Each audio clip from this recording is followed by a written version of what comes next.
Hi, I'm Mike Duggan. I've been teaching restorative dentistry for over 32 years now and to over 6,000 dentists. This video shows how I do it.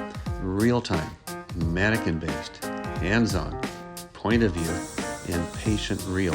If you are a pre-dental student, an aspiring teacher, an international dentist, join me at Duggan Oral Design, dugganoraldesign.com. All right. Okay, well, what did you learn last night?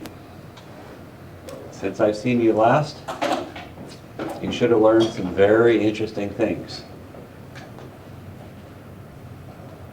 Anybody struck by a challenge that you had last night that you didn't expect?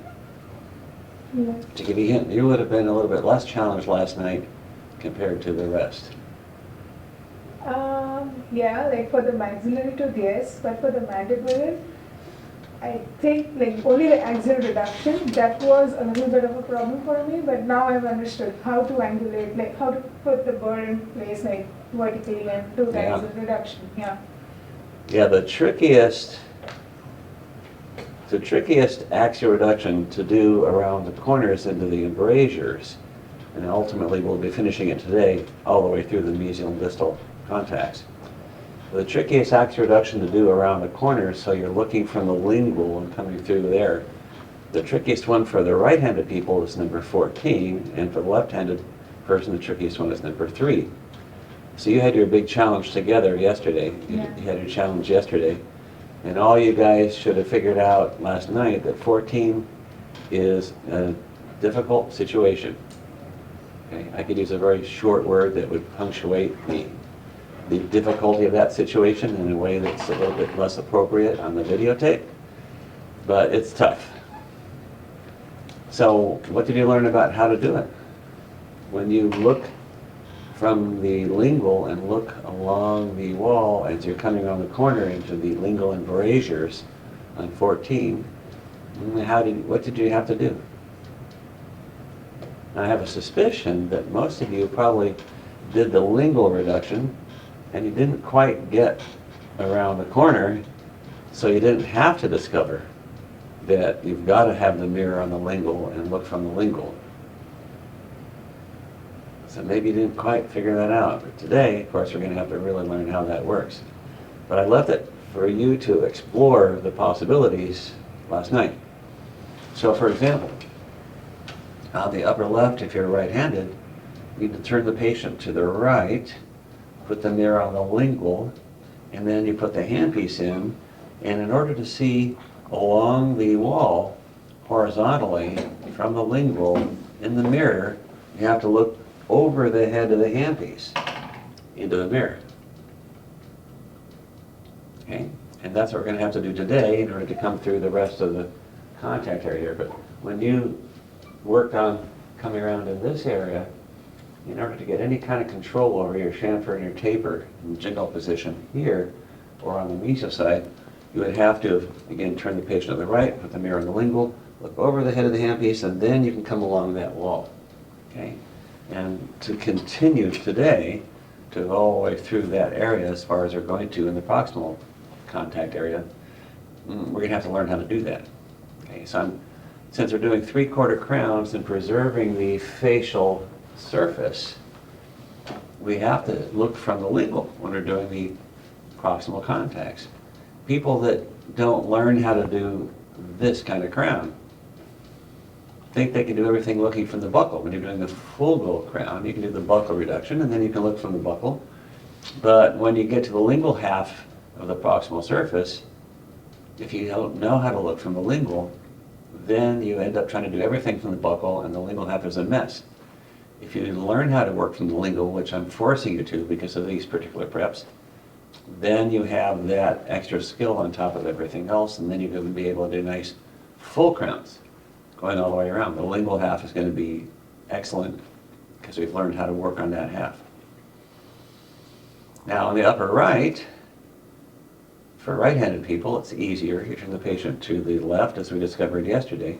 Turn the patient to the left, put the mirror on the lingual, and then when you put the handpiece in, you don't have to look over the handpiece. You can look past the head of the handpiece into the mirror.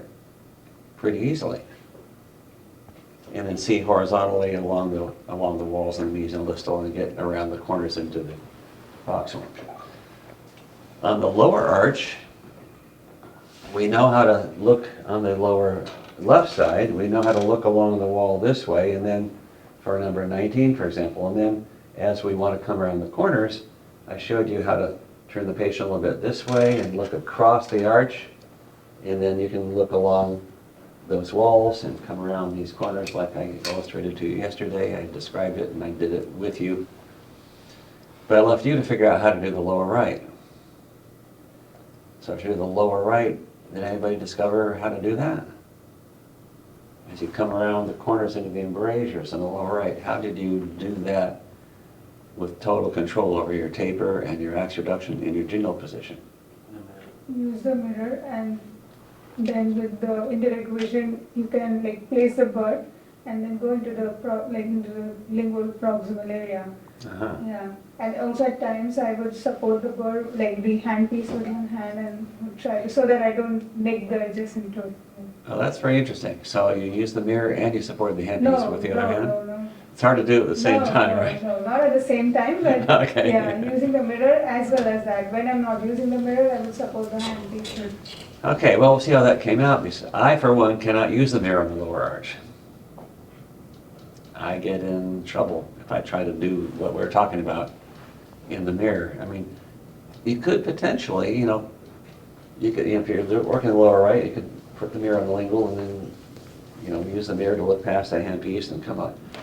But that's unnecessarily difficult. I mean, when we did the lower left, we look across the arch by direct vision all the way across. Okay, and we can do the same thing on the lower right. Okay. Now again, since you're left-handed, we have to switch this around for you, but on the lower right, then we can turn the patient like this and look across the arch upside down, and the bird's kind of sticking up like this, and we can come right along that mesial distal side this way.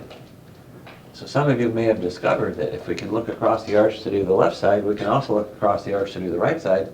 It's just a very different position. The burr seems to be pointing upwards instead of downwards and so forth, but it's equally controllable. Okay, so I'll demonstrate those positions and how we would do that looking from the lingual in each of the 4 quadrants in a little bit. Of course, we've already done 2 of them, but just a reminder about how that works. The other 2 quadrants, we had to figure out something a little bit more last night. So if you got a sense of that, or even a sense of the difficulty of how it is to come around those corners and come into these embrasures, maybe today you'll get a little bit more of a sense of how you could have done it a little bit more easily. Maybe you just didn't come around the corner because you didn't feel certain, didn't feel confident that you could do it with any kind of control. Well, now we'll find out how to get the control. Again, control always comes from being able to see what you need to see, which means you're looking in the right direction, which you can only do if you know what it is you need to see. Okay? All right, so we'll continue that, developing that skill as we go along. Again, for crown preps, it's all about controlling the taper, the axe reduction, and the gingival position at whatever wall you're working on. If it's a full crown prep, you're going to be making sure you do it well on the facial, on the lingual, the mesial, and the distal, and then around each corner. Each of the 4 corners you've got to see along that wall so you see exactly what's happening in terms of taper, axe reduction, and gingival position. Okay? All right, so today we're going to go through the proximal contact. We're not going to go all the way through because if we do, we're going to be cutting away part of the facial surface, and we want to make sure we preserve that for aesthetic purposes. But we'll figure out how far we have to go, and we'll go through that proximal contact. So we have to discuss how to do that. First, there are a couple of things that need to be sort of taken care of that we did yesterday that have to be fixed. There are a couple of things, if you did everything perfectly yesterday, there's one issue with the lower arch and one issue with the upper arch where we're going to have trouble if we leave it that way, and so we're going to have to make a little fix on what we did yesterday, an extra step to take care of a couple of issues. We need to analyze what it is that we didn't complete yesterday and what the consequences will be of leaving it like that If we were to leave it like that and finish the crown prep and then take an impression and submit it, get the crown made, we'd have trouble. So I have to analyze, what we need to do with what we did yesterday so that we don't get in trouble in this particular way. So we'll work through that step by step, and I'll tell you, for example, one student situation that I have seen many, many, many times that's very easy to fix, but frustrates students, it drives them crazy. And I'm talking about trying to seat crowns in patients. And they will go nuts. They'll be working for an hour or two trying to figure out what's wrong. They can't figure it out because they don't understand something very important about how the prep is done and how that relates to how the crown is made. We'll get to that in a little bit. First of all, from what we did yesterday, the occlusal reductions, upper and lower arch, and the axe reductions on the lingual surface and around the corners, hopefully. Do you have any questions, issues, confusions, anything like that you didn't quite get sorted out, you're puzzled by? Everything pretty clear as far as we've gone so far? Okay, so remember, getting the occlusal reduction done well is about the hardest thing that we're going to do in this course. You should have a sense of that. Okay, it's going to be difficult. And so again, making sure you keep the right vertical angles, make sure you keep the burr pointing in the right direction so the ridges go in the right direction. Make sure you have the ridges in about the right place. Make sure you put the distal pit on the upper molar in the right place. Make sure you point the burr in the right direction when you're doing the C-plane. Those are all things that should be just part of the dance, right? Okay. So you guys weren't doing much dancing yesterday, but today maybe I'll see some more dancing. Okay. Anyway, we finished doing the occlusal reductions that we're going to do for these preps, so those are done. Now you have all 4 preps in your typodont right now. All 4 of them looking just like this. Now you might ask yourself, well, how am I going to check your occlusal reduction on 14 and 30 because you have an opposing prep? So I can't compare it to the opposing tooth. You did it with respect to the opposing tooth. Well, typically at this point, your occlusal reductions, the anatomy is so far off that there's basically no way they could be fitting the opposing tooth well. Okay? So normally what I'll be doing this morning is going around on 14 and 30 and showing you how you could have done the anatomy, how you could have gotten the vertical angles. Again, even though we can't compare to the opposing tooth, we can compare a lot of these vertical angles to the adjacent teeth and so forth. So we'll make sure we pay attention to the vertical angles, to where the ridges are, where the pits are, where the grooves are, how the planes could be made nice and flat. So we'll go over all that together, and I'll improve that on both 14 and 30 that you did last night. So at this point, we're mostly concerned with just getting the right anatomy, and then you have some hope to get good clearances and uniform clearances with the opposing tooth. From now on, we'll be looking at your actual clearances as we go through, as we did yesterday morning. Okay, and then of course I'll be correcting as I can 14 and 30 as far as the occlusal reduction, making sure we get a sense of that. If you have huge chamfers, if they're bigger than 1 millimeter, or bigger than half a millimeter, or huge would be even bigger than 1 millimeter. As I showed you yesterday, some of you got really big chamfers. I showed you a little bit about how we might be able to fix those. But typically, if you have a heavy chamfer, if it's more than half a millimeter wide, what do you expect to see at the margin? A ski jump. Okay? So in order to fix a ski jump, what do? Maybe you discovered that yesterday. So if you made a ski jump, maybe you discovered what to do with it. Okay? So if we have a ski jump that looks like this, how do we fix it? Not a hand instrument. You're just going to be breaking tooth structure off, and it's going to be really rough. And then when you try to take the impression and make the crown prep, you're going to have a possible time getting a well-adapted margin. Okay, so we need to use a burr. Bevel. Okay, how would we do that? You don't mean bevel it like this, right? A little more. A little more, a lot more, until it looks like a chamfer? Okay, how would we do that? Yeah, it's difficult because we have gingiva. Yeah, and so here's a good question. If you do a ski jump on an exam, and you're at the gingiva's right here, and they've told you during the exam not to go subgingival, what do? You have two choices. Leave the ski jump or fix it by going subgingival. Those are the choices. They've told you not to go subgingival. That's all the information you need. Now, what are you going to do? Go subgengival. Okay. So if you leave it there, you fail, right? Will you fail if you go subgingival? We don't know. Maybe. They told you not to go subgingival. You know, they might be upset with you, they might be angry at you, but will they fail you because you went subgingival? You disobeyed them? Will they fail you because you disobeyed them? Maybe.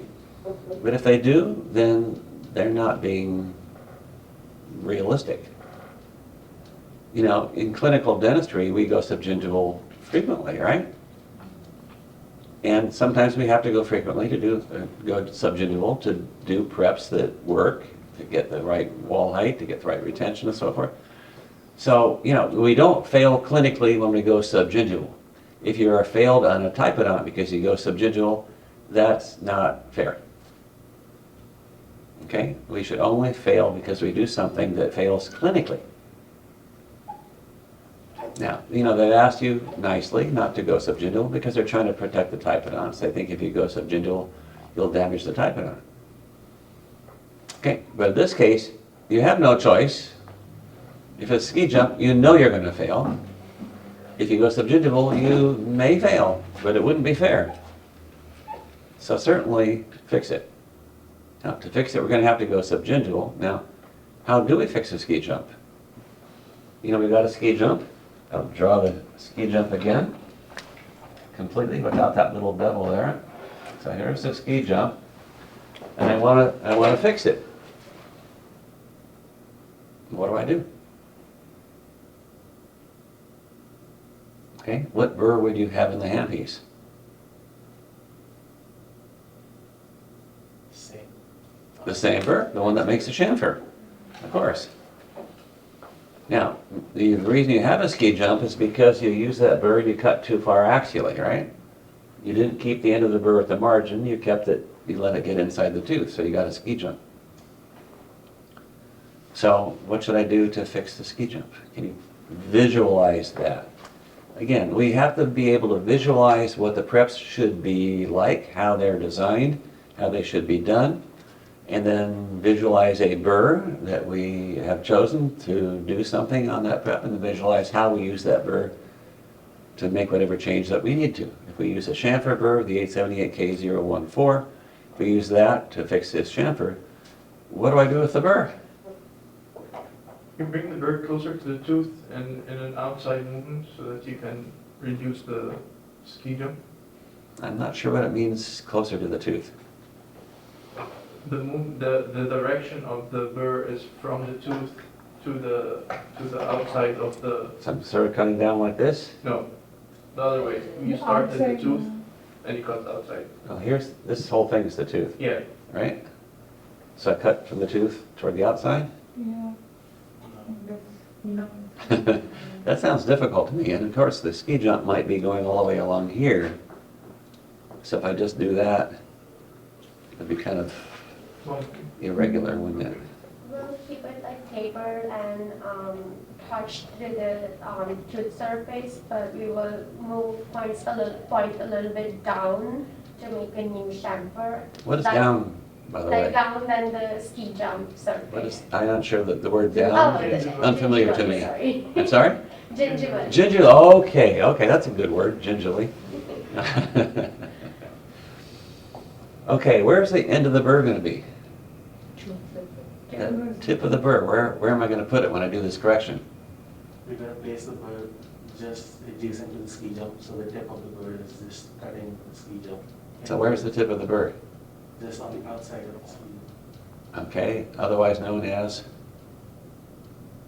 Margin. okay, it's gonna create a new margin. And again, the way we use the chamfer burr is the end of the burr is at the margin all the time. Okay, the reason we got in trouble is because we let the burr get inside the tooth. It wasn't at the surface of the tooth, it wasn't at the margin anymore. The end of the burr was not at the margin. Here's our margin, and it's a ski jump, and we don't like that. So if we're gonna fix it, we have to do it the way we should have in the first place. That is, keep the end of the burr at the surface, keep the end of the burr at the margin, but we have to create a new margin. The new margin has to be farther gingivally. So we put the burr at the surface, we put the tip of the burr right there, and then we drop gingivally with the burr always here. And so now we're going to get something like this. Even if we go a little bit farther gingivally, it might actually look like we did it like a nice chamfer in the first place. Okay? So we fixed the ski jump by putting the burr at the surface the way it should have been, putting the end of the burr at the surface, and then we drop the margin gingivally all the way along there like that. So it's nice and smooth, and we're just subgingival if we need to be. We might have to hold the gingiva down in order to do that. But, you know, the way we always use this chamfer burr is we always keep the end of the burr at the surface of the tooth. So the end of the burr is creating the margin at all times. If we didn't do that before, we fix it by doing it now. Okay, is that clear? Okay, so we have to try that and see how that works if you have a ski jump. Now tonight you're going to have a worksheet that you have to do for a full gold crown. So you have all these things to put on the worksheet about the occlusal reduction. Pick a lower one or an upper one and just do that. Don't try to do it that works for both the upper and the lower because it's way too complicated. Just pick one tooth, upper or lower molar, and then do the occlusal for that. All the things you have to look for to see if you had made any mistakes on the occlusal reduction. And then of course you can have lots of things to check as far as axial reduction. So you might have 40 or 50 different lines on your worksheet. Okay? So of course you're going to be looking for ski jumps. Okay? On your worksheet it's going to say check for ski jumps. Now you're not going to say check for ski jumps. You're going to say check for ski jumps on the mesial surface, check for ski jumps on the distal surface at least. Because the mesial and distal surfaces are where the ski jumps tend to be found the most frequently. Because as you go through the proximal contact, what are you afraid of? Hitting the adjacent tooth. So people that don't know better think that that in order to avoid hitting the adjacent tooth, they should cut deeper axially.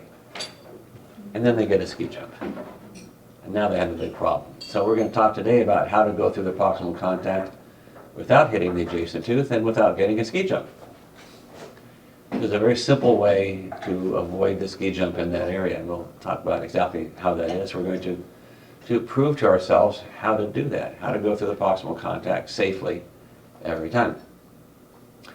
But let's say we have some chamfers on a prep, and let's say we look down the wall, and I showed you yesterday how to measure the size of the chamfer. I made a 1/2 millimeter chamfer, took a 1 millimeter ball burnisher, I put it against the wall, and I looked down the wall, and I could see that the ball burnisher was about twice the size of the chamfer.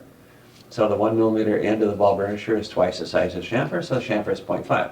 But we knew it would be because if we keep the end of the burr at the margin, it gives us a 0.5 millimeter chamfer automatically. Now, if you look down the wall and you see the chamfer is bigger than 0.5, let's say it's 1.0, what do you expect? Same question I asked a little while ago. So if you look down the wall and you see the chamfer is bigger than 0.5, let's say it's 1.0, what do you expect to find at that margin? We would likely have ski jump. Yeah. You'd likely have a ski jump, wouldn't you? Unless you fixed it. But, you know, if you're just looking at it and you look down and see 1 millimeter, you're very suspicious that there will be a ski jump there. Now, so I'll tell you how to test it. You can test for a ski jump very easily. Can we identify or find ski jump with the help of an explorer, or it's not possible? There's lots of things we can use. An explorer is one, and a ball burnisher is one. So you could take your ball burnisher, 1 millimeter ball burnisher, and put it against this wall, and when you slide it gingerly, if it stops, if it doesn't slide off the margin, it's a ski jump. Okay?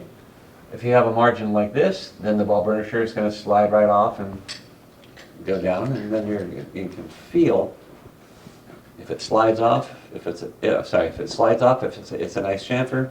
If it stops, it's a ski jump. Now, to confirm that, you can look from the side, you can look horizontally along that wall, and if you see that little lip coming up, you know it's a ski jump. Okay? And of course, that's the direction you have to look in order to fix it, because you're going to look the same direction horizontally along the wall, take the burr, put the end of the burr at the surface of the tooth, right where the ski jump is, and then drop that margin gingerly until you have a nice chamfer again, and then you test it with the ball burnisher. It should slide right off, and then you got it all taken care of. Okay? All right, so here's what happens.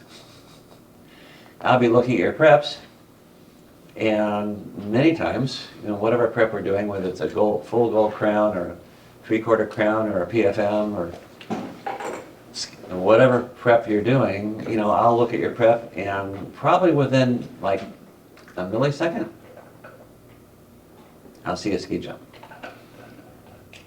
Okay? And that's what you'd like to avoid, because, you know, if I'm seeing a ski jump that fast, you know, the examiners that are grading your preps are going to see it that fast.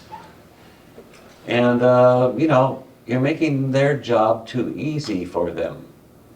Okay? Why would you make their job that easy? Okay? Because they'll fail right away. Huh? Because they will just fail right away. Yeah, they'll fail you immediately. Yeah. Yeah. So why would you allow them to do that? Okay? Oh, I know why. You're concerned about how they feel. You're concerned about how hard they're having to work. You don't want them to have to work too hard in order to fail you. You want to make it easy. And they'll be grateful. Okay, so that's pretty ridiculous. Okay, so again, you're trying to make their job harder for them. You're trying to make it harder for them to fail you. In fact, you'd like to make it impossible for them to fail you, wouldn't you? Wouldn't that be nice? Okay. So, you know, if they look down the wall and they see a heavy chamfer, and they look at it from the side and they see it slopes gingerly as it approaches the margin, as it should, even though it's too heavy, if it slopes gingerly as it approaches the margin, you know, it's heavy, but it's not a ski jump, and it's not necessarily a failing error. So they might look at it and say, okay, they made a ski jump, and then they saw it, and then they fixed it. So that's all good stuff. That's all good feelings that they have about you. They have the sense that you made a mistake, and then you knew it was a mistake, and then you made a change. Okay, which means you're paying attention. Okay, it means you're conscious. You're just not doing a prep and handing it in. You're doing a prep and you're looking at it, you're figuring out, okay, does this really work or not? Is it going to work clinically or not? And they can see that you could see, because you were looking at it, that you could see that it wasn't working, and you knew what to do about it, and you actually did it. You had the courage to actually do something about it. Okay, so, but if they look at your prep and this fast, they see a little lip like this, a little ski jump like that, some of those walls, you know, it's all over. Now, if you see it that fast, that would be particularly good. But I can tell you, you know, today and on Tuesday morning when I check your homework over the weekend, well, on Monday morning when I check your homework over the weekend, and then on Tuesday morning I'll check some more homework. You know, if I see a ski jump like this, you know, I'll be mighty disappointed.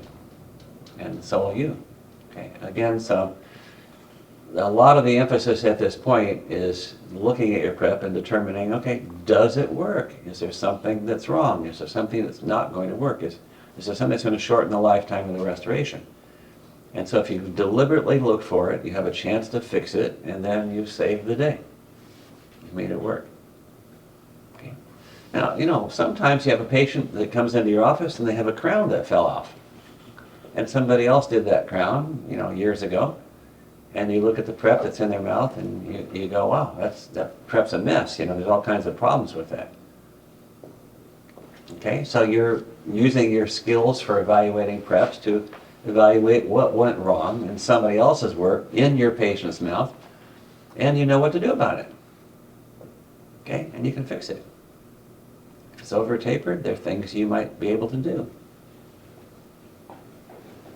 Sometimes if you have an over tapered prep that you're working with, you can fix it without having to upright the walls. I mean, if you have a prep that's over tapered, so these two walls are overly convergent occlusally, if you were to fix them, make them less tapered, you'd have to make a heavier chamfer, heavier margin, wouldn't you?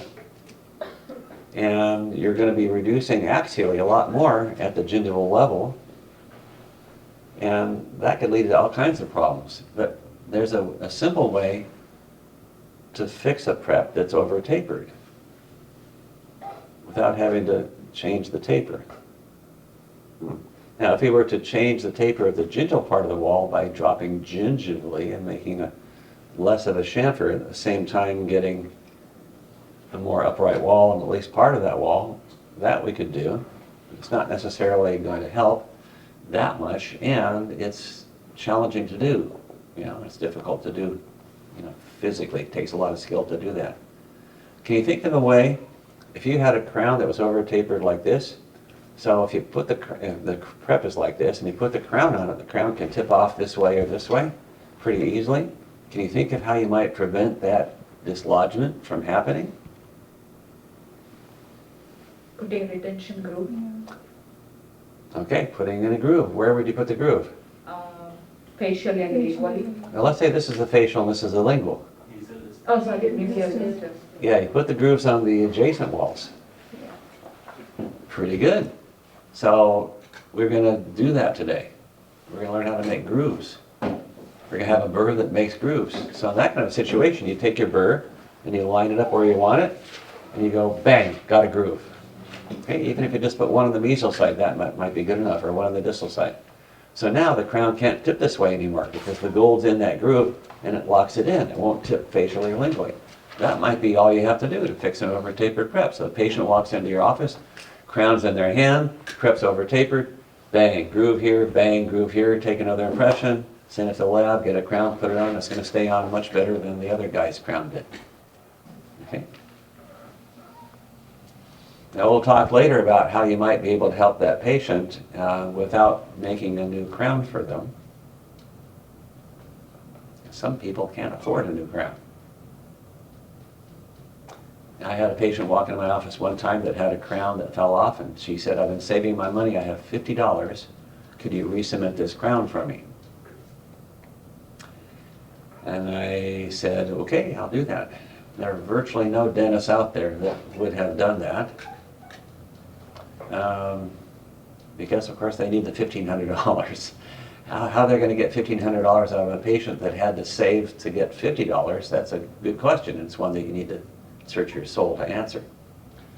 But re-cementing the crown for $50 sometimes can be done. But you have to have a sense of the technology that we have available to us for how to do that. Yeah, we'll talk about this in another day. All right, so today we're going to learn how to do a prep where the crown can easily tip off. Okay, because we're not reducing the facial wall. So if you were to make a crown over this prep, it could just tip off lingually. And we're going to prevent that from happening by putting grooves on the mesial and the distal. First of all, we have to get walls we can put grooves in, and so we'll talk about that in a few minutes, because we've got to do the proximal reduction. But that's how you do a crown that's aesthetic and preserve walls and then still get the retention, the resistance form, by having some sense of mechanical retention for gold crowns. Okay? And that's how we serve our patients well. Okay. Did this discussion bring up any interesting questions or observations? Uh-huh. If you get like more type of preparation in the exam, can you like put the retention grooves? Is it okay? Great question. Great question. So let's say you're doing a full go crown prep in an exam and you over taper by accident. And then you go, wait a minute, to fix that, to upright that wall again, I'd have to go way down subgingival, and it would be, difficult, and it would be a partial solution. But you know that putting the groove in would take care of it. So what they're grading you on is whether your prep's going to work clinically. They're not grading you on whether you over tapered or not, unless you didn't compensate for that. If you modified the preparation so the over tapering didn't matter, then clinically you're great. So the way that an exam on a typodont should be graded would be just like it's graded in a clinical situation. Clinically, you put a groove in. On a typodont, you put a groove in. Now, what they see is they see a crown prep that's over tapered with a groove. And they look at that, and what's their thought process? When the examiners are looking at your prep, they see it's over tapered and they see a groove, what's their thought process? First process is they look at the prep and they say, wow, it's really over tapered. Then they look at it a little more carefully and they go, wow, they put a groove in there. Huh, what does that mean? That means that you made a mistake, you over tapered, but you paid attention. You noticed you made that mistake, you knew what to do about it, and you had the courage to do it. Okay?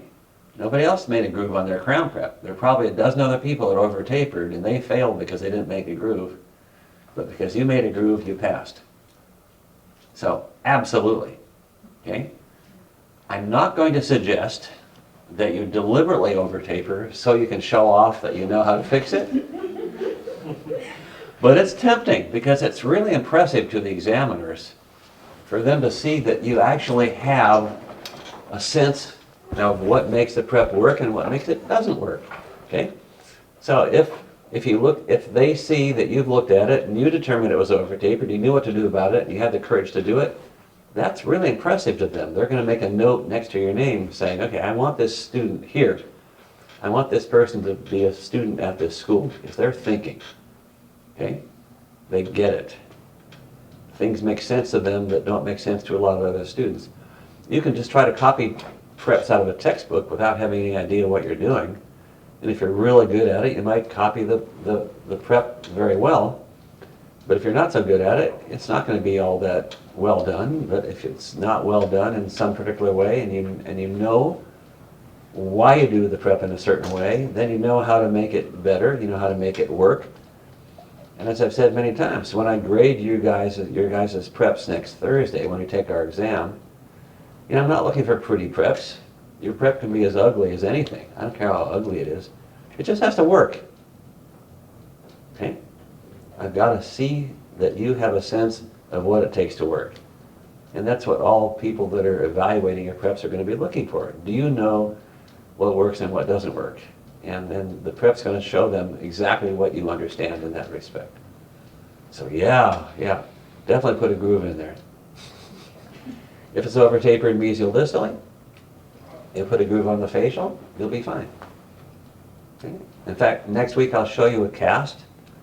Yeah, sometime next week I'll show you a cast. I'm tempted to show you now, but I don't want to take the time. That I have a prep I did on a patient, and it's a clinical cast. And I had to over taper the distal wall. That's interesting. Note my choice of words. I had to over taper the distal wall.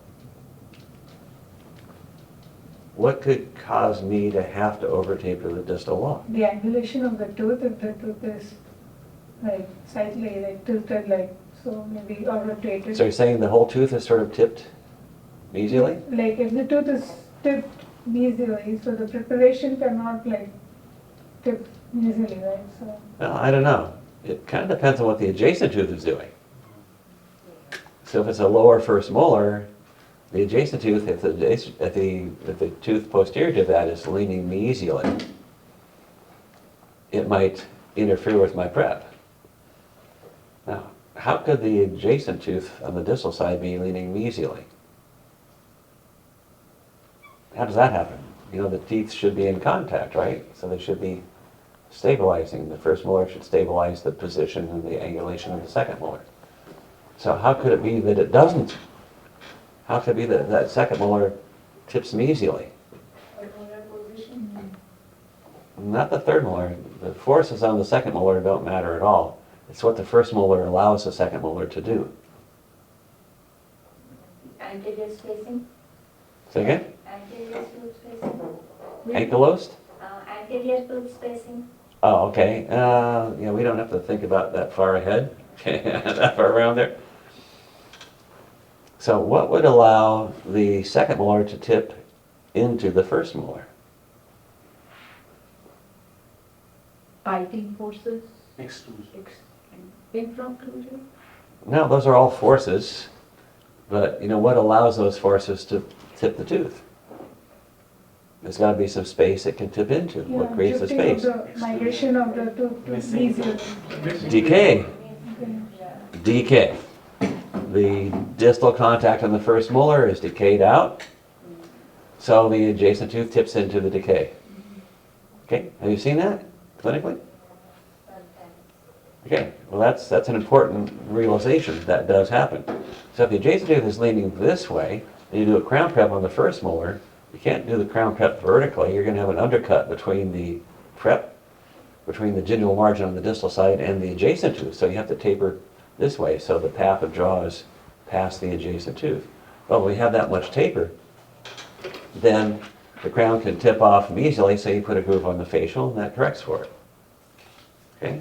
So if I think of it next week, I'll show you some casts next week, and I'll bring that one out and you can take a look at it. Again, you're looking for the distal over tapering, why it's over tapered, and the fact that it's easy to fix it just by putting a groove in. Okay? So we're going to be learning how to do 3/4 crowns, but in reality we're learning how to remedy and modify a prep so that if we're concerned that it's going to tip off one way or the other, by using grooves. And that's what we're going to do on the 3/4 crown. We're going to put grooves in to keep the crown from tipping off lingually. We'll also learn some things about, see, on a full gold crown where the gingival margin is near the gingiva all the way around, putting a groove in is real easy. Bang, groove, done. On a 3/4 crown, we're going to have a gingival margin that comes along like this, and then it rises up to the margin up here on the facial. We put a groove near that area, and we have to make the margins smooth and continuous all the way around there, and we have a couple of requirements that we have to meet for gold to make sure that we can burnish the margins and so forth when they're accessible. So we'll have to talk about those requirements specifically and what we would do in order to take care of the details of the prep. So there's a little more detail when we have a 3/4 crown because the gingival margin rises up like this, and we have to do a thing to the groove to make sure that it creates a nice, smooth, flowing margin. Full gold crown is real easy. Bang, we got a groove. That's it, because the margins are down here all the time. But when the margin goes up like this, then we have to develop a little more skill.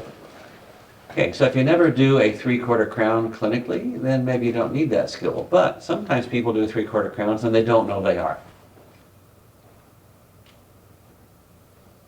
How does that happen? That's kind of weird, isn't it? You're doing a 3/4 crown in a patient and you don't know you're doing a 3/4 crown? Does that make sense? What could possibly lead to that? So first of all, what is a 3/4 crown? Except the buccal surface, like, except one of the surfaces, the rest 3 surfaces are from. I'm glad you changed that. You're preserving one of the 4 surfaces. So you're reducing actually 3 of the 4 surfaces, hence 3/4. Okay. So typically for aesthetics, we're preserving the facial surfaces, and that's what we're going to do. But sometimes we preserve a surface for another reason. Lingual surface, like it's called reverse 3/4 crown. Could be, but you know, we have to kind of figure out, well, why would you preserve the lingual surface? It's not aesthetic or anything like that. We could preserve it just because it's healthy, we don't want to cut it. If we could preserve both the lingual surface and the buccal surface, then we're not doing a 3/4 crown at all, we're doing an odd way. Okay. But let's say we're doing a prep on a lower second molar, so like 18. Let's say the third molar is gone.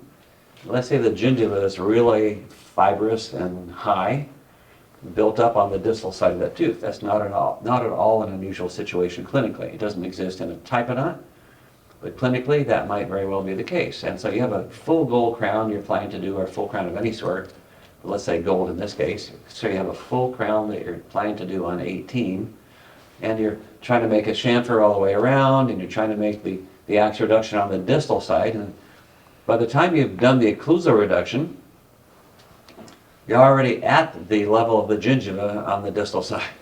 Okay? So you've done the occlusal reduction. I don't really have the distal side here, but the occlusal reduction like this, the gingiva is already at the occlusal surface. So if I'm trying to bring the chamfer through the distal contact,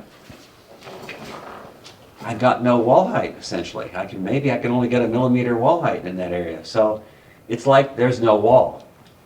Okay? If you only have a millimeter wall height, it's not retentive. It's like you don't have a wall there. It's like you never reduce the distal side. Well, if you don't reduce it, then it's a 3/4 crown. Okay? So effectively it's a 3/4 crown. So you have to worry about the crown tipping off mesially, because there's just not enough wall height over here to keep it from tipping off mesially. So if you're worried about it tipping off mesially, you put grooves on the facial-lingual in order to keep that from happening. And then you have a margin that goes from the gingiva up here onto the distal surface. You have a groove over here, and you have to do what I just discussed, that we haven't illustrated how to do yet. But you need to make a groove, and then you need to make those grooves merge in with the chamfer margin as it rises up like this, and we'll talk about how to do that, and have smooth continuous margins all the way around. But essentially you're doing a 3/4 crown that's rotated 90 degrees. Okay? So it's a 90-degree rotated 3/4 crown.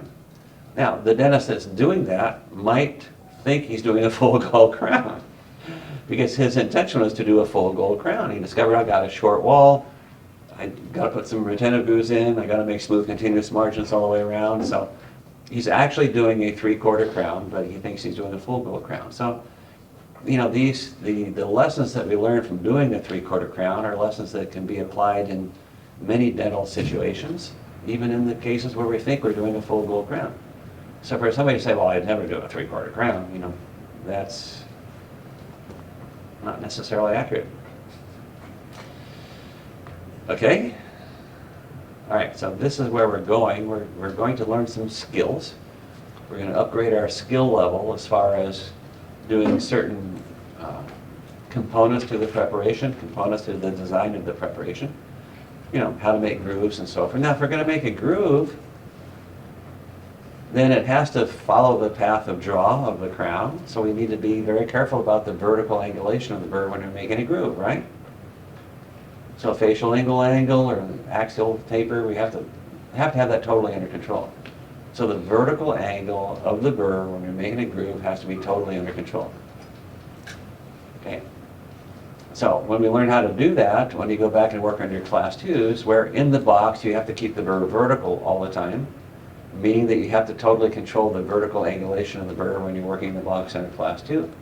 Well, we're going to learn how to do that when we're making the grooves on the 3/4 crowns that we're going to be working on. So that's going to build our skills. We're going to be very deliberate about how to know that we have the burr at the right angulation facial-lingually and the right angulation mesial-distally.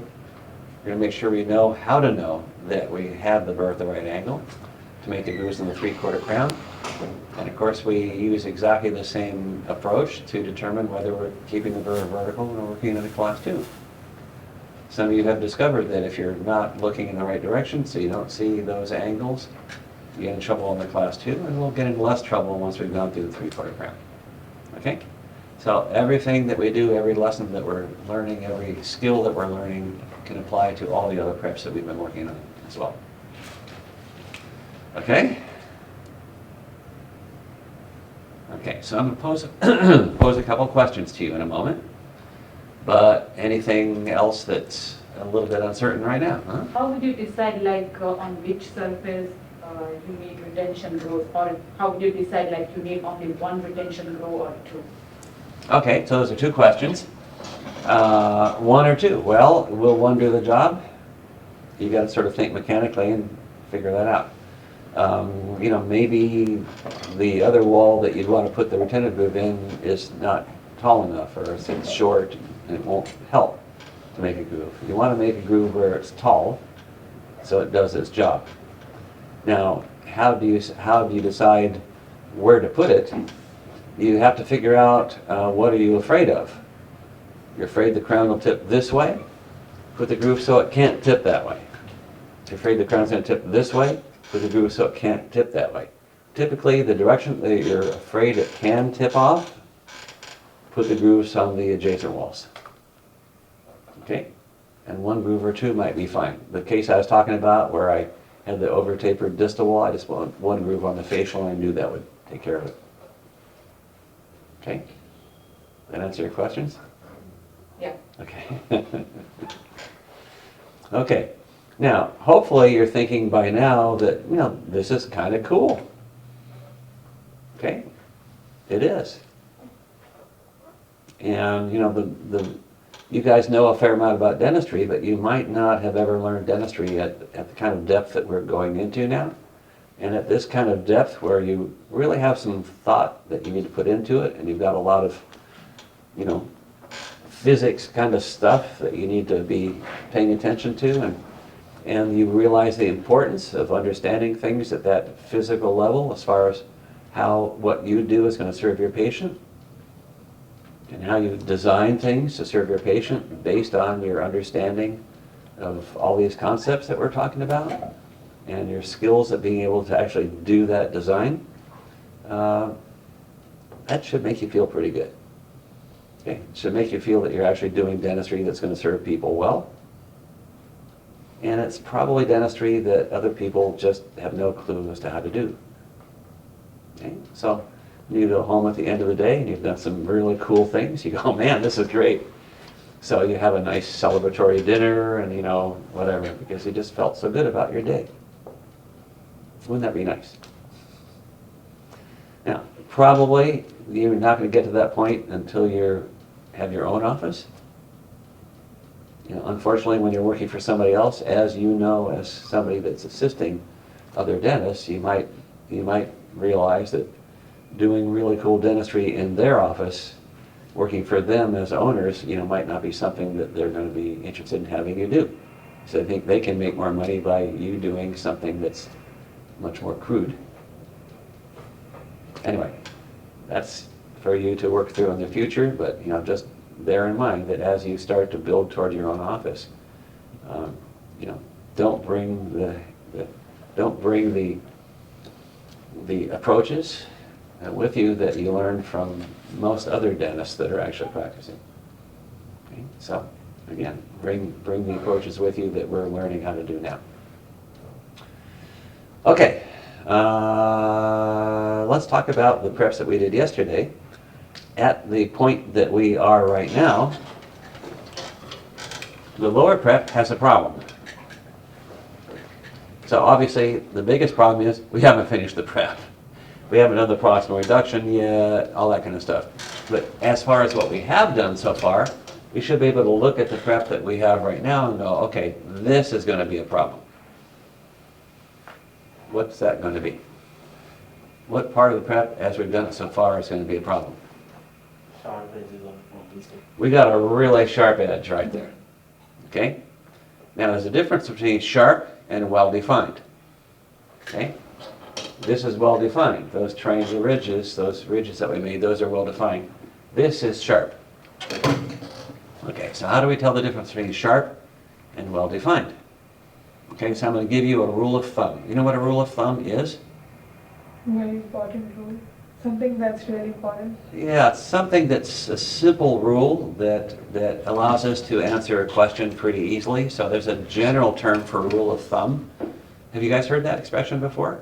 Yeah. Okay, so I'm going to give you one that's actually literally a rule of thumb. You take your thumb, you push it on the prep. If it hurts your thumb, it's sharp. It's real simple. This is not going to hurt your thumb. That's going to hurt your thumb. Okay? So what should we do? It's too sharp, what should we do? Round off. Round it off, bevel it, okay? So we could bevel it like this, and that would be great. Now, but what if we don't? What if we don't bevel it? What if you're doing this on a patient in your school and you have a sharp cusp ridge like this, and the person, the faculty member that's checking your prep signs off on it and says, okay, nice prep, go ahead and make the crown. The occlusal stresses, like these will, like, how do you put this? So the occlusal forces will act on that sharp point, and then there's a chance that the How are the occlusal forces going to get to that sharp point? There, you know, if the crown is made so it adapts well to that area, then the crown's going to protect that sharp area.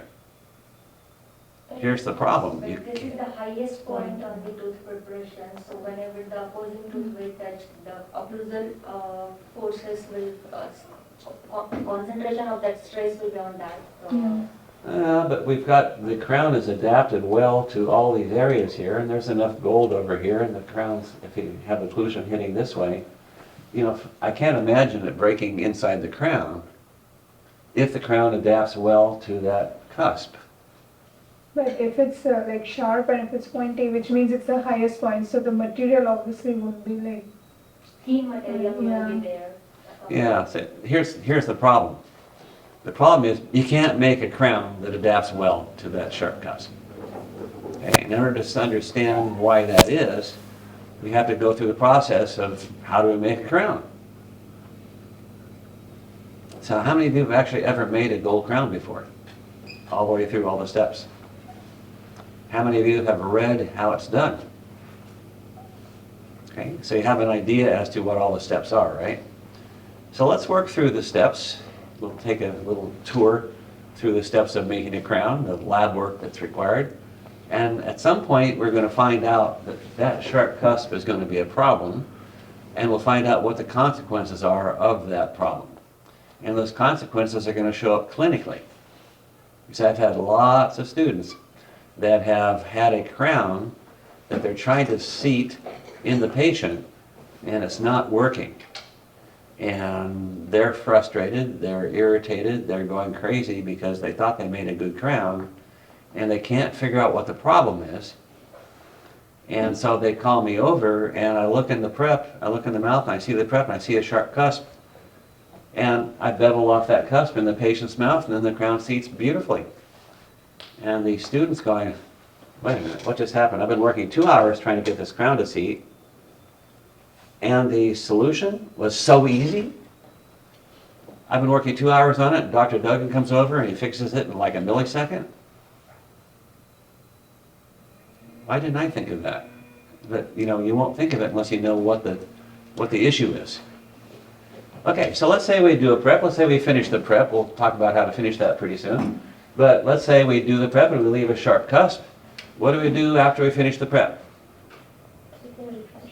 Take an impression. Okay, what do we do after we have the impression? We pour the impression. So we have a stone model of that arch and a stone model of the opposing arch, and we're fine. Then what do? We have the casts, and then what do we do to the casts? we make a wax, dye, and then wax up. You skipped a few steps. The dye? And then wax. How do we get a dye? Yeah, with the We have to section the cast, and then we can take out the dye. But when we section the cast, how do we do it in such a way that we can put the dye in and out? Okay, because the cast is with the pieces. pins, I mean, I don't remember the exact name, like word for it, but you. We have something that we do Yeah. that holds the cast in one, like a tray, or we pin it, or there's something that we do to register each part of the cast. Then when we section it, we can take the dye out and we can put it back in exactly the same place, which of course we have to do so we can get the occlusion and the proximal contacts. Okay, so we take the dye out, then what do? we put the dye spacer, like to, Not quite yet, we're almost there. We have to finish the die and make it ready to wax, so we have to trim the margins, yeah, trim the die. So hopefully our impression goes far enough beyond the margins, so we're trimming it down here, and that the impression reveals the outside surface of the tooth beyond the margin enough so that we know how to get the emergence profile for the crown as we wax it back up. Okay, hopefully that's the case. Hopefully we got a good impression. Anyway, we trim the die as best we can. A lot of labs are very careless about trimming dies, by the way. They just trim off, they make a big concave area here right to the margin, and so they don't see what the contour of the tooth is like underneath the margin. Okay, anyway, so you're not going to be careless about that, so you're going to trim the die. So now we have a die, and we're going to put some dye relief and some lubricant and whatever, and we're going to make a wax pattern, right? So we build the wax pattern however we need to. We make great margins, great proximal contacts, great occlusal contacts, good anatomy. Everything's working out fine. We've hinged the cast together, so we have a good idea about the centric occlusion. Whether we need to spend a lot of time working on eccentric occlusion or not depends on a number of different factors. Depends on how many crowns we're doing in one side of the arch, for example. But, so we've made a wax pattern, then what do we do? investing. Not quite yet. Before we invest the wax pattern, what do we have to do? So we have the wax pattern on the die. We want to invest the wax pattern. What do we have to do before we can invest it? We have to screw it, like, we have to attach it to the screw. Okay, so we're gonna, so if this is the wax pattern,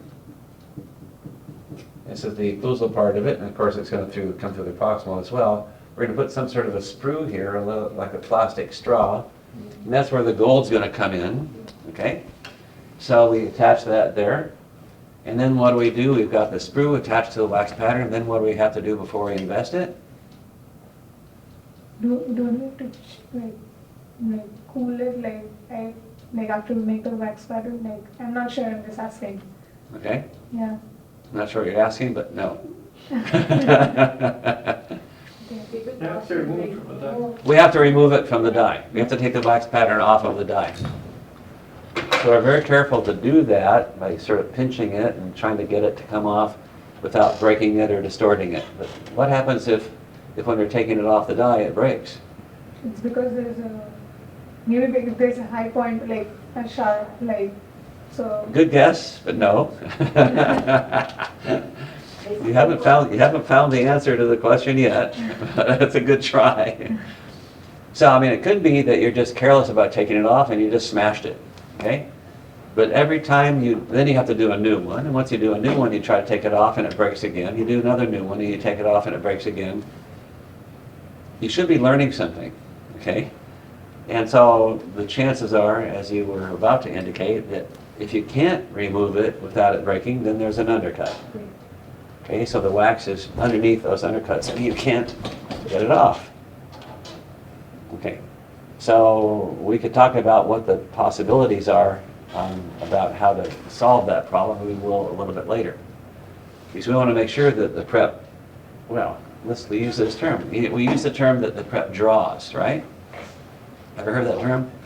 Make sure the prep draws or has draw.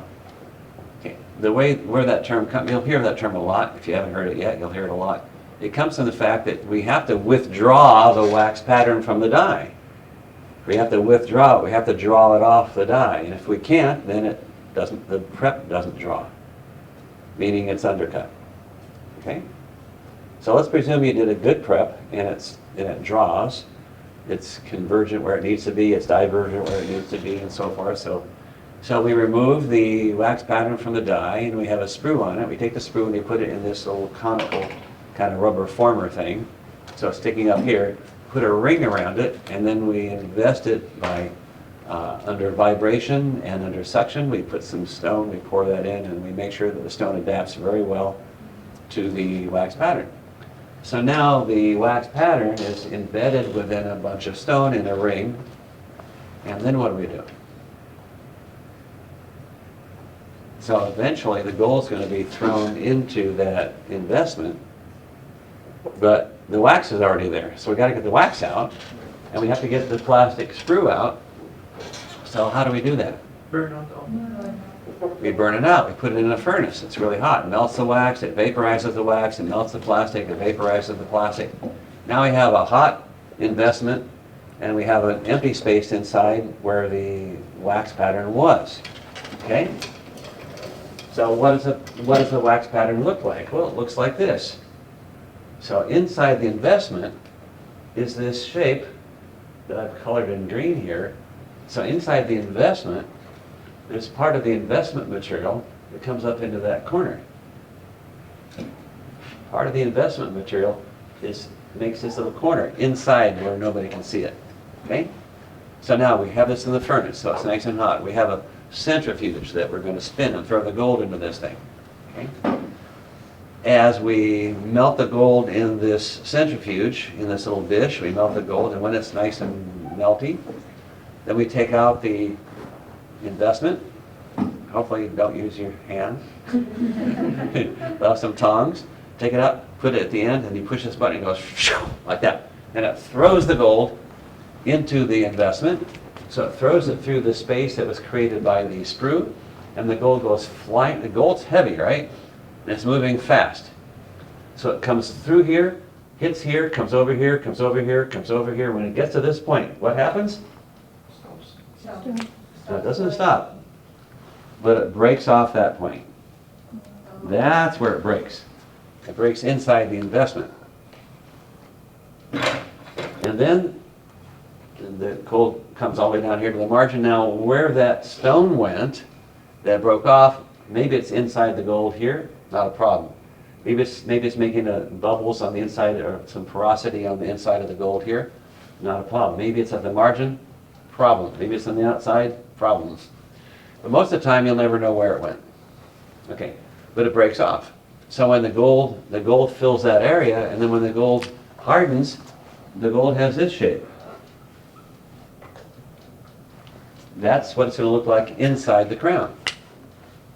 Okay? So you get your crown, you polish it up, you're really happy with it, you bring it back to the patient. Now in the patient's mouth, we still have a sharp cusp. So the gold isn't going to fit that.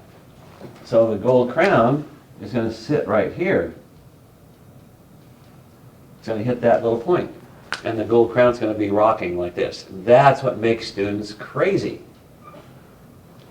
The crown's rocking, and it's rocking in a very subtle place that unless you know what's going on, you might not think to check up in that little corner up in there and then relieve that.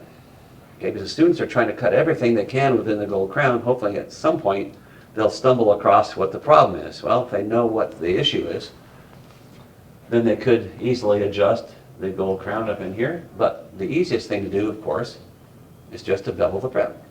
And that's what I do when I come along. I've got a student that's sweating bullets, and he's just miserable. He says, I can't figure out what's wrong. The gold crown's rocking like this. I've been working on it for 2 hours now. I come along, say, give me a burr. What burr? Any burr. I don't care what burr. Just give me a burr. And I go zip across the lingual cusp right there. And now the crown just goes right down. Okay? So as a teacher, that's an acutely pleasant thing to do. Okay? Because it really impresses the students. Right? When a student's been working for 2 hours and you solve a problem in a millisecond, you know, who's not going to be impressed? But they should be depressed. Because they spent 2 hours not understanding what the issue was. Okay? So now, when you go to school, when you're doing a crown, now you know why you're beveling that lingual cusp bridge. Okay? And if you don't bevel it for some reason, you have a crown that don't seats, you can solve the problem yourself. Okay? Then you don't have to sweat bullets for 2 hours and make your patient miserable too.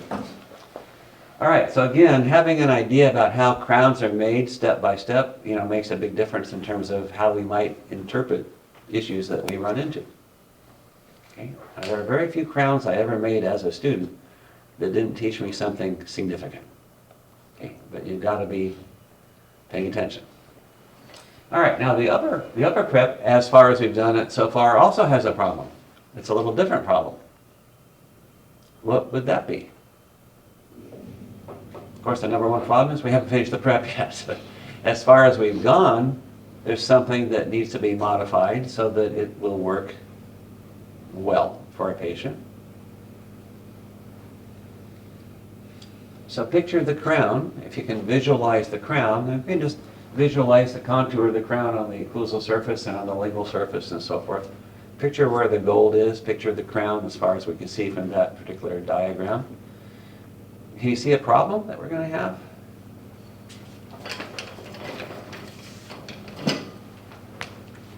Right here.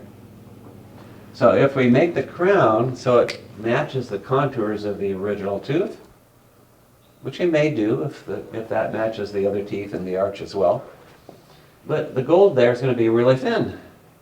And that thin gold is going to be all the way across the occlusal third of this lingual surface. And if it's thin up there, then that whole wall could bend. Okay, and then we have margins that open and things like that. So we're going to do another plane of reduction in that area.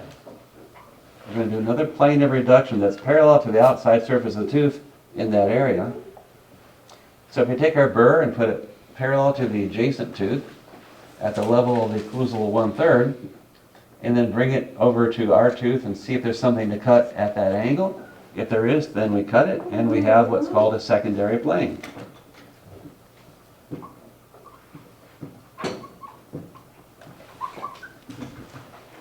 Okay, and now the gold's much thicker in the occlusal third here, and we don't have to worry about that whole wall deforming or anything like that. Okay, so that's pretty cool. Now, on the lingual surface, as far as this situation is concerned, what I've drawn here, we needed a secondary plane, clearly. Are there any circumstances under which you would not need a secondary plane on this surface? What could you have done differently when you did the original reduction so you would not require a secondary plane? The angle reduction is inverted. Exactly. So if you had originally over-tapered that wall, which some of you did yesterday, if you use the technique I described to determine if you need a secondary plane or not, which is basically take your burr, put it next to the adjacent tooth, put it tangent to the adjacent tooth at the level of the occlusal third, bring it over here and see if there's something to cut. If there is, you cut it. But in the case of over-tapering, we've already got that angle. There's nothing to cut at that angle, so don't cut anything. So if you over-taper a wall and then you make a secondary plane at the occlusal third of that wall, it's unnecessary. And so what does that tell the grader? When you have an examiner or grader that's looking at your prep, and they see an over-tapered wall and they see a secondary plane on top of it, it tells them, hey, I don't understand what this secondary plane is for, but I know I'm supposed to do one, so I'm doing it. And they realize that you don't understand the prep, you just memorized a list of steps. Okay? So that's not impressive. So how many of you cook? Cool. All right. So do you follow a recipe? Okay. So some people follow recipes. If you follow a recipe like religiously, then you're a cook. Okay? But if you use that as a guide and you test how things are going while you do it, then maybe you're a chef. So the classic situation is you're following a recipe, maybe it calls for some canned tomatoes. So you put in a bunch of canned tomatoes. I know, you'd like to have fresh tomatoes from the garden and so forth. But let's say you're desperate, you're using canned tomatoes. And then it says add salt. What do? You just add the salt? What do you do first? Before you add the salt, what do? Taste it. You taste it. Does it need salt? All right, so I'm asking you to do the same thing here. Before you do a secondary plane, taste it. Does it need a secondary plane? If it doesn't, then don't do one. You've got plenty of, you've over-tapered. There's plenty of thickness of gold there. There's totally no need to make it thicker. There's no need to make a secondary plane. So again, even if you make a mistake on your prep, you know, if you compound that error by doing something else that's totally unnecessary because of that mistake, then it looks like you don't know what you're doing. And of course, that's because you actually don't know what you're doing. So we're trying to make sure we learn exactly why we do everything on these preps. Okay, so that if you do something wrong, you know what the consequences are, you can make a change appropriately again. So we're not just learning how to be cooks here. This is not, you know, do this step and this step and this step and this step. Every step you do, you look at it, you complete it, you look at it, you make sure that as you go along, you're doing something that actually does make sense. Okay, well that's a couple of important considerations, sharp cusps and secondary planes. Now we're going to go back to finishing what we did yesterday. So yesterday we did the lingual reduction. We came around the corner, hopefully. The ones I did with you, we came around the corners into the embrasures, and I'll check your homework in a little bit. And I'll bring you around the corner into the embrasures. So when you start to work next and do the proximal reduction, you're going to be coming around the corners and going into the proximal contact area on 19 and 3, which are the ones that we did together. So you can go ahead and continue through those proximal contacts. And then before you do 14 and 30, I need to look at them and probably make the chamfer come around the corner in the embrasures a little bit more, so it's set up a little bit better for you to do the proximal reduction. But now we're going to do the proximal reduction. And I have a picture here as to what the surface of the proximal surfaces would look like. Proximal contact, gingival level down here. And so this is what the proximal contact looks like. So we're looking from the lingual through the proximal contact, and I've made a chamfer. I've taken my chamfer burr, presumably, and I put the margin right here, and I've made a nice chamfer. It's a nice gingival slope as it approaches the margin. And that seems to make sense. I got a little occlusal reduction right here, but there's something wrong with this picture. Something really, really obvious wrong with the picture.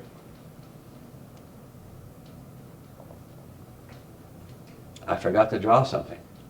Ginger? Well, no, I didn't forget to draw that. I just deliberately didn't do it.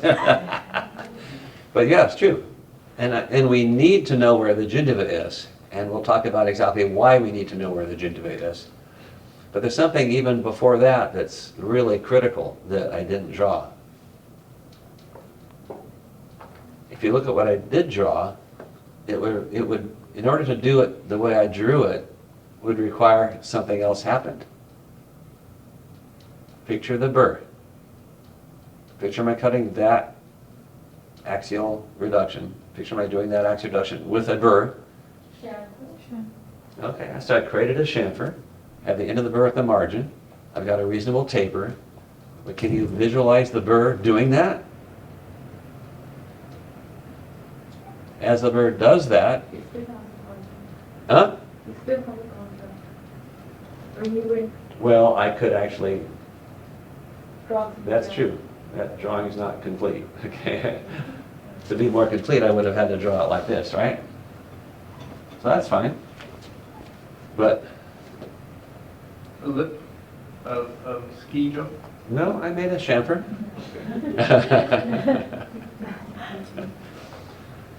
But can you visualize the burr?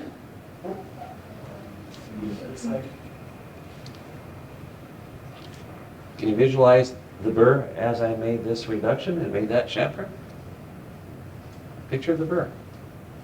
You were using the burr yesterday, 78K014, so picture that burr doing this. What else would it do? It will also cut the adjacent surface. It would touch the adjacent tooth surface? Yeah, more than touch it. It would be hitting it hard, all right? So draw the rest of the burr over here. Yeah, so now the picture is more complete. So if we use that burr to do that chamfer, that's the damage we get on the adjacent tooth. Okay? So I want you to visualize that clearly. This is the view that we get looking from the lingual along that surface. Okay, so what do you think my next question is going to be? How to not do that. Yeah. how to do the axial reduction on that surface and not damage the adjacent tooth. And what do you think the answer is? This is great. You ask the questions, you answer the questions. Where to use the preparation? So I should go deeper axially? No, use a different Use one. different. Well, we'll talk about a different burr later, but Inclination? could I use this burr and do it? If I tapered more, it might be, I'm going to get over tapered first of all, and then it'll still probably be touching down here. Can we We tilt use the burr? wedges. Can we do what? Tilt the burr? No. That's what we just talked about, tapering it. We Yeah. use wedges. to Okay, so we'll separate- move the teeth apart. Okay. Can't move them that far apart. Yeah. Can we use half the bird? I mean, this What kind of burr? half the. Half the burr? Yeah, I mean. Great question. Yeah, look that way, I mean. Yeah, unfortunately, the burrs have a habit of turning around like this, so half the burr keeps moving. Can we use matrix band? Well, we'll just cut right through the matrix band and cut the adjacent tooth, right? So think about it. When we're doing axial reduction, there are only three things that we need to know. There are only three things that we can change. There are only three things that we need to control, right? Taper, axial reduction, gingival position. Those are the three. We've already decided that doing this differently by tapering more isn't going to work. We already decided that making this better by going deeper axially isn't going to work because we're going to ski jump. So what's another thing that we could try? Go farther gingival. So let's find out what happens if we go farther gingival. So I'll take the burr and I'll put the margin down here. And I use the same burr.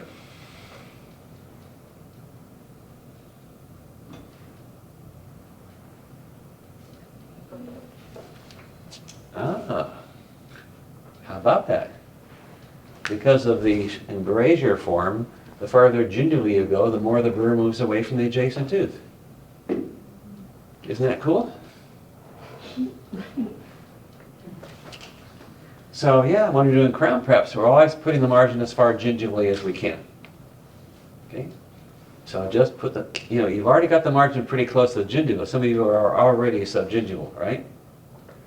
As you're coming around the lingual and then around that corner, you're already maybe subgingival. But all you have to do is just be at the gingival or a little bit above it, and keep it at that gingival level all the way through the contact, and the chances are we'll be fine. Now, it depends how far we need to go gingivally and how far we can go gingivally. But going gingivally is what gives us more room. So I want you to really get the sense of that. When we're working in a patient and doing a crown prep, we'll use the 878K014 frequently, because when we're working on a patient, we go gingivally. There's already recession a lot of times, and we can go subgingival a lot of times.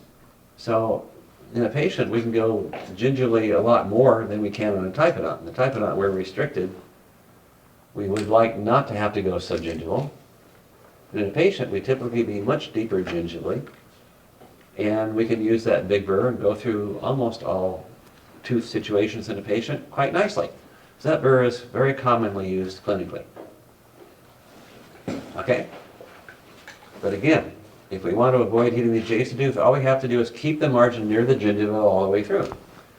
Now what happens if you're going through the proximal area and you let the margin start to rise up away from the gingiva? Then you're pushing the burr right into the adjacent tooth. If you let the burr rise up this way as it goes farther facially, then all of a sudden you're hitting the adjacent tooth. And the bizarre thing is, I've seen a lot of students that they're looking from the lingual and they let the gingival margin rise up away from the gingiva like this. And then they hit the adjacent tooth. And I always ask, why did you let the margin rise up away from the adjacent tooth? And you know what the answer always is? It's inevitable. The answer to that question, why did you let the burr rise up away from the adjacent tooth? The answer is always because why did you let the margin rise up away from the gingiva? The answer is always because I was afraid to hit the adjacent tooth. Isn't that bizarre? So you're doing exactly what will cause the thing you're worried about. You're worried about hitting the adjacent tooth, so you let the margin rise up away from the gingiva, and it forces you to hit the adjacent tooth. Okay? Isn't that human nature? You're worried about something happening, so you always do exactly what causes it to happen. Isn't that the way people work? Okay, that's human nature, isn't it? Okay, so keep that in mind and just keep the margin near the gingiva all the way through. Okay? One thing that some people try, and it's pretty common to attempt this, and it's the most common thing in the world to have it not work at all, is to try to start at the occlusal level and start working your way down like this. And you got a burr that's tapered, so it's getting bigger and bigger as you go down, and it's getting wider and wider as you go down. And so, you know, I've seen very few people ever do that successfully. Okay? If you're really good, if you have really good skills, I suppose you could do that. Okay? I would never try it. Okay? I could probably do it, but I would never try it because it's so much easier just to keep the margin near the gingiva the whole time. You're already coming around that corner, just keep it at the same level all the way through and you're done. Just cut through, got it done. You don't have to do anything fancy cutting down through like that, just cut right on through. Okay? So as we do the proximal reduction, we're going to keep the margin as far gingivally as we need to. Now, how far is that? Okay? Where's the gingiva? Let's find out. Maybe the gingiva is right here. In which case, we're good. Maybe the gingiva is up here. In which case, we could have a problem. But maybe the gingiva is sort of stuck up higher in that embrasure than it needs to be. Maybe we can push it down, and when we let go, it comes up this far, and it doesn't go all the way up to where it was originally. A lot of times that's the case. Depends on the typodont. Depends on the size of the gingival embrasure between the two teeth. But we always try to push the gingiva down so it stays at its lowest level. And then we decide if we can come through there with an 878K014 with the margin constantly kept near the gingiva without hitting the adjacent tooth. Now if the gingival level is high and we can't get it to stay lower, and we know that burr won't work, then we start thinking about another burr. Okay. So can you visualize another burr that makes the same size chamfer, but is smaller up in the contact area? Long type of fissure, I don't. A long tapered fissure? Okay. We don't normally refer to diamond burrs with the name fissure burr. You know, tapered fissure burr like a 170L is a carbide burr. But certainly it could be long, but that's not the most important quality. We want it to make a chamfer, right? Okay. So if it makes a chamfer that's this size, how could it be smaller up here?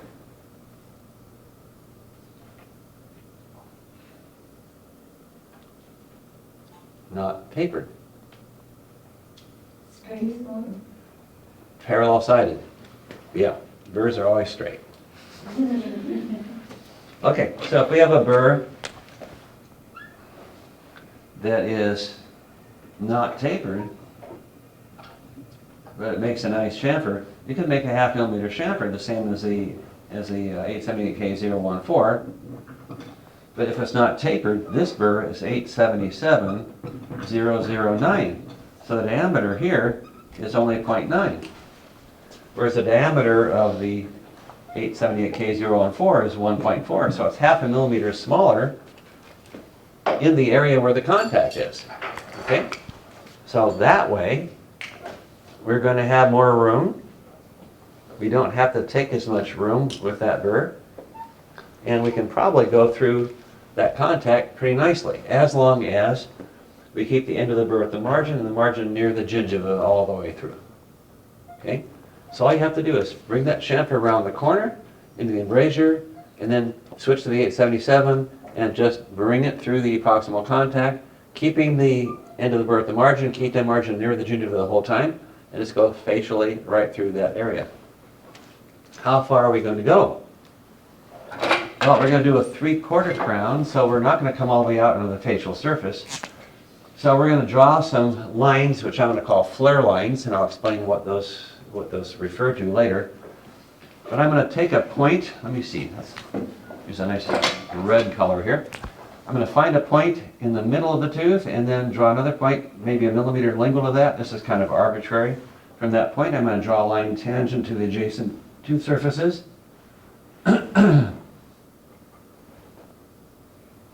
Those are flare lines. We're going to draw them with a pencil on the occlusal reduction that you've already done. Then we're going to take the chamfer all the way to the flare lines. Just like this, through the contact, by using the 877, keeping the margin near the gingula, keeping the end of the burr at the margin so we have a uniform chamfer and not getting a ski jump. Again, if you're afraid of hitting the adjacent tooth and you go axially, so the tip of the burr is in the tooth, you get a ski jump. So of course in your worksheet you're going to check very carefully in the proximal areas especially to make sure you're not getting a ski jump. But here's the chamfer going through the proximal contact, all the way to the flare line in each of these cases.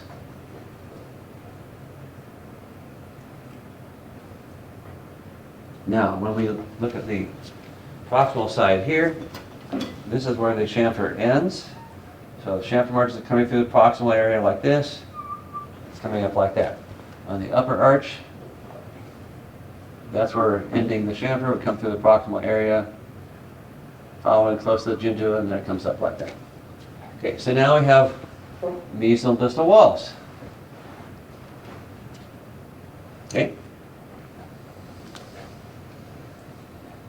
So as we're looking from the lingual, those mesial and distal walls would look something like this, with the chamfer at the bottom.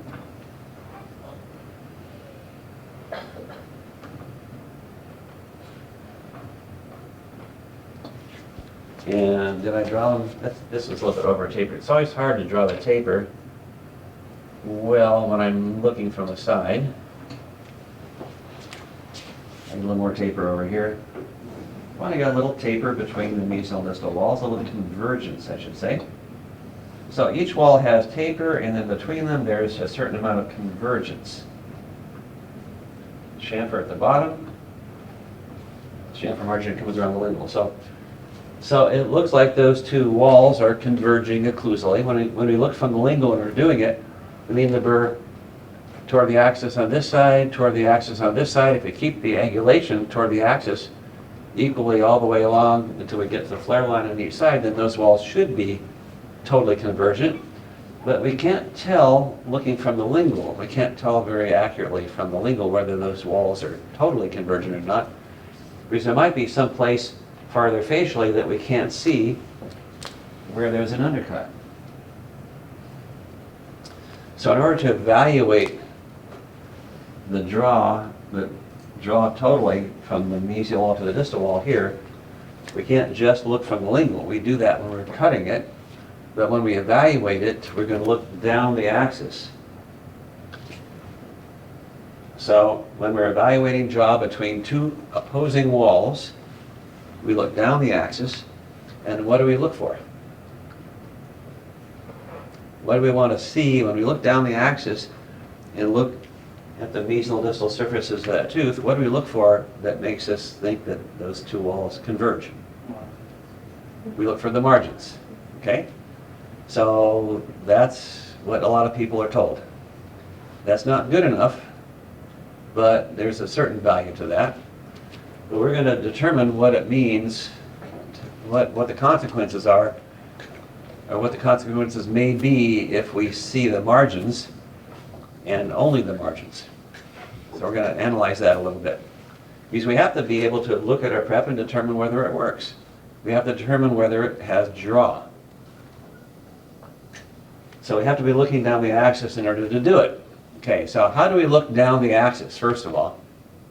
Any tooth in the mouth that we're going to evaluate draw, we have to look down the axis. And for all teeth in the mouth, to look down the axis, we have to do what? Remember our little friend?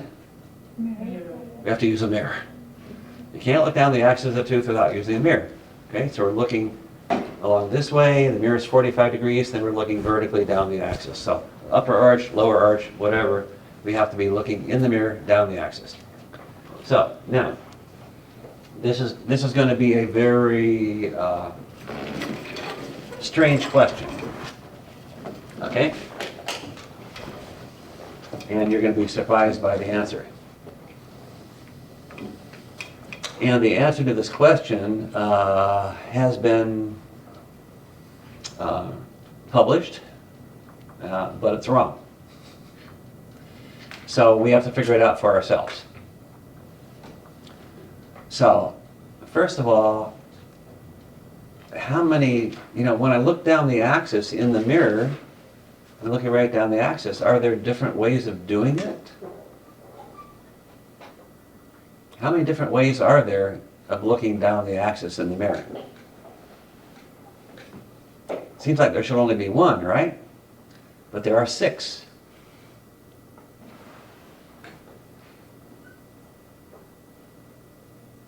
That's strange. Now, it could be that we're looking down the axis in the mirror from 360-degree different directions into that mirror, but still looking down the axis, so we'll put that aside for right now. But in any one direction we're looking at the mirror down the axis, there's 6 ways of doing it.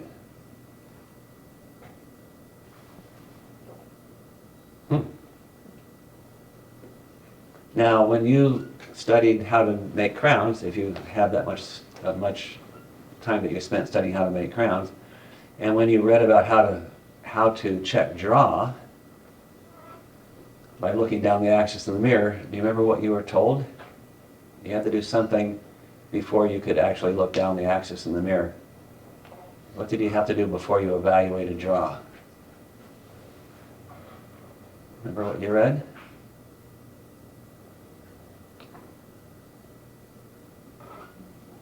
Close one eye. You got the hint. Yeah, so this is why there's 6 different ways of looking down the axis in the mirror, because we have 2 eyes. First of all, why do we have 2 eyes? Ever think about that? How would you feel, if you're driving down the freeway and you had only one eye, how would that feel? Like there's a peripheral vision and the... Peripheral vision is part of it. I mean, we could have one eye on a little stalk. That'd be cool, wouldn't it? We'd have to develop a new sense of what looks good on people, but a little thing in the eye swiveling around, like something out of a science fiction movie. The eye, like every eye has, makes its own image, and it's combined, so So we have 2 eyes. What's the benefit of having 2 eyes?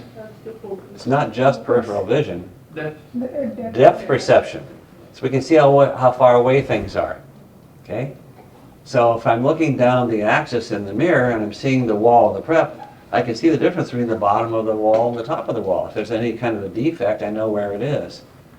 So I'm very acutely uncomfortable closing one eye and using the mirror. I hate that. So I don't do that. I always have both eyes open. Now, in a very popular textbook, it says you can't do that. Okay? I'm telling you you can. But I'm going to tell you how. The problem is that when you have both eyes open, it's possible to fool yourself. We'll talk about exactly how that happens, how you can fool yourself. If you know what's going on, then you can always do it so that you get exactly the right information.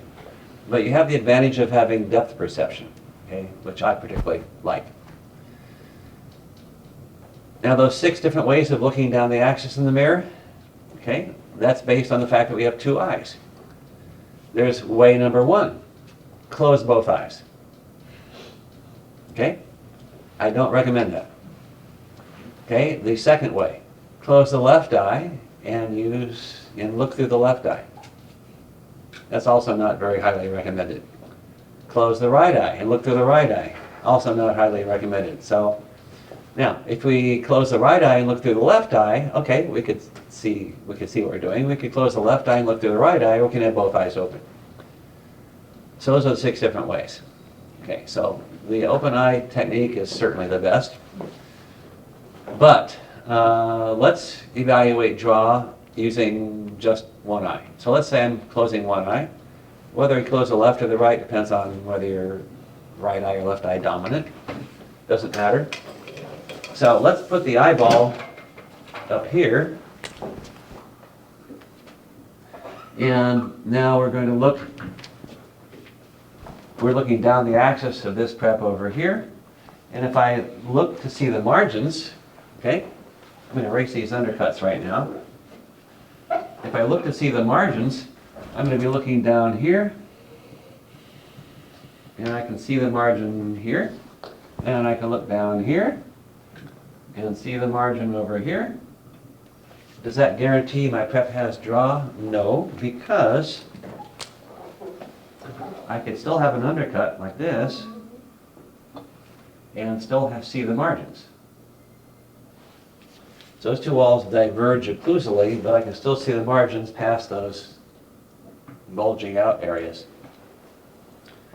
So most people think, okay, if I see the margins all the way around, then I'm okay, but you're not so okay. But if you took an impression of this and sent it to the lab, what would the lab do? Send it back? Call you on the phone?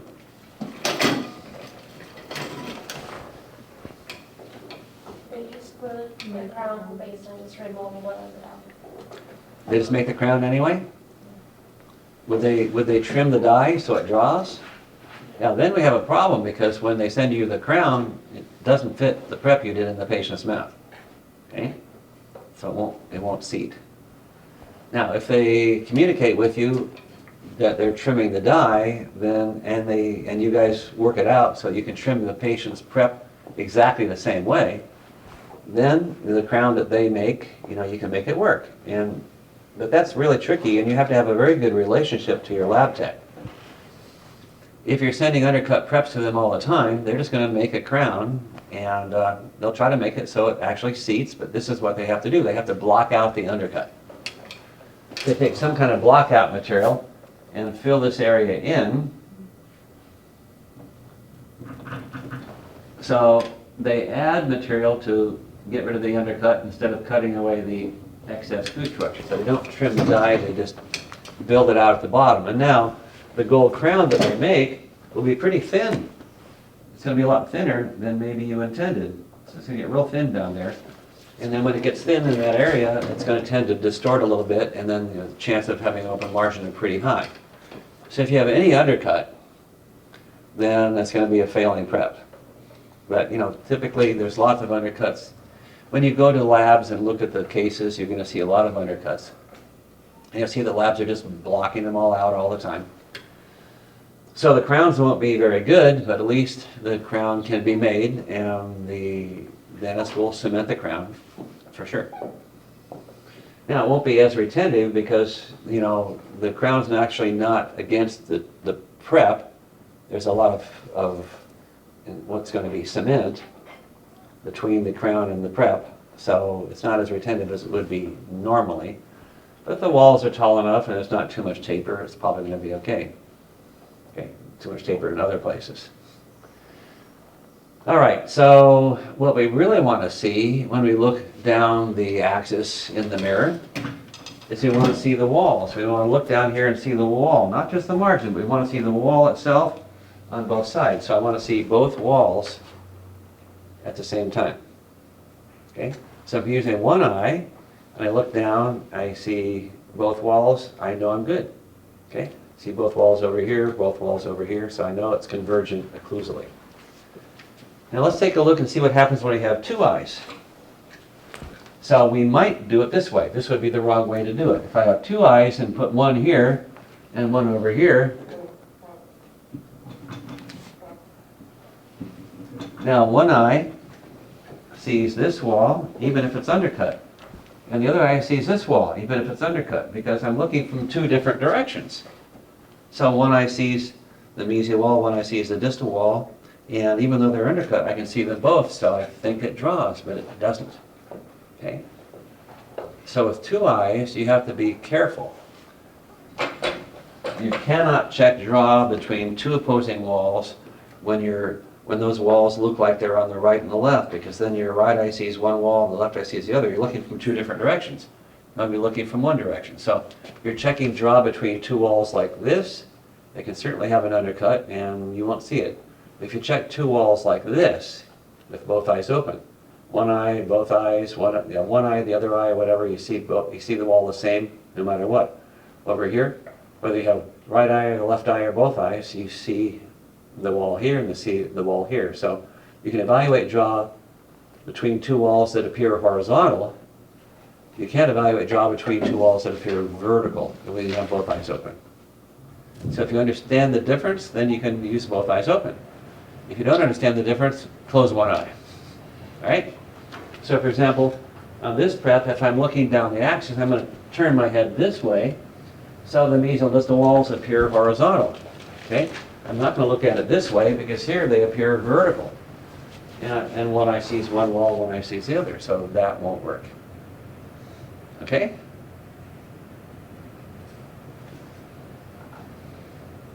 So, we're careful to make sure we have walls converging occlusally. And when we evaluate those walls, we're careful to make sure that we do it in such a way that we can tell if they're converging occlusally. Whether we use one eye or both eyes, when you use one eye, just look down the axis in the mirror, and if you see, whatever the walls are, mesial distal, buccolingual, between these two corners or whatever, one eye, just if you see all those walls, you're fine. If you have two eyes, it takes more work. You have to look this way for these two walls, this way for these two, this way for these two, this way for these two. So there are at least 4 different sets of opposing walls that we have to evaluate draw. Mesial distal, facial lingual, and also between the corners. A lot of times people get undercuts between the corners, whereas the mesial distal and the facial lingual walls converge. But they get divergent in the corners. They lean the burr out when they come to the corners, so be aware of that. Okay. How are we doing? So really all I'm talking about is how to do the proximal reduction. Okay? But it's a big subject, how to do it without hitting the adjacent tooth. Going far enough gingerly, making sure we choose the right burr, and then evaluating whether we did it right. That's always an important thing, isn't it? So those worksheets that we've been developing, it's all a matter of, okay, how do we determine whether we did it right? Checking sets of opposing walls. One eye, two eyes, this is the kind of thing where we have to make these decisions. You have to be confident that when you look at a prep that you know whether it draws or not. Okay? Because you're looking at it in the appropriate way. Okay, so I'm going to go a little bit beyond this right now, but just a little bit, just to give you an idea as to where we're going. I've already hinted at it before. But for right now, I'm just going to say, okay, if we can come through the proximal walls right here, get nice proximal walls, get draw mesial distally, then if we finish the prep like that, and took an impression and made a crown, and didn't do anything else, we can make a crown. It would fit on that prep as it is right now, but the crown would tip off lingually. It would rotate about this lingual margin here, and the whole crown could just tip right off. There's nothing to keep it from tipping off lingually. So how do we keep it from tipping off lingually? And group mesial arcs. Make some grooves, like we talked about before. So make a groove right here, for example.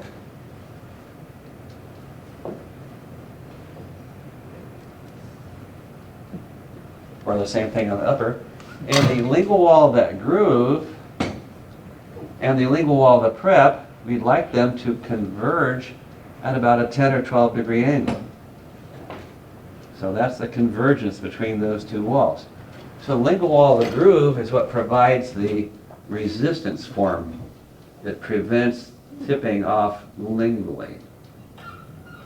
So if the lingual wall of the groove is something like this, and it converges with the lingual wall of the prep here, then we have draw between the lingual wall of the groove, and there's not too much taper, so the groove actually does the job. If the groove is over tapered lingually, if you taper it too much lingually, then the crown just comes right off, because whatever gold you put in that groove can just slide right out when the crown is tipping. But this one that lingual wall is going to keep that crown from tipping off toward the lingual, so that's effective. So this angle is very important. If we lean it this way, of course, there'd be an undercut between the groove and the lingual wall. In the lab, we'd have to just fill in the groove with wax, or with blockout. So we're going to make grooves on the mesial distal walls to keep the crown from tipping off lingually. We're going to develop these grooves a little bit more in detail later. We're going to talk about how to make the grooves a little bit later. But we're going to use a burr that makes those grooves really well. Just bang and we got the grooves. We're going to have to finish up this fascia wall a little bit more detail here. We'll talk about how that works. But notice that when we make those grooves, we have to lean the burr at a specific angle lingually and a specific angle axially. Those two grooves have to lean toward each other. In fact, the grooves will lean toward each other just the way the walls of the prep mesial distally converge. The grooves have to converge axially the same way. And we make the grooves as tall as possible so they're effective.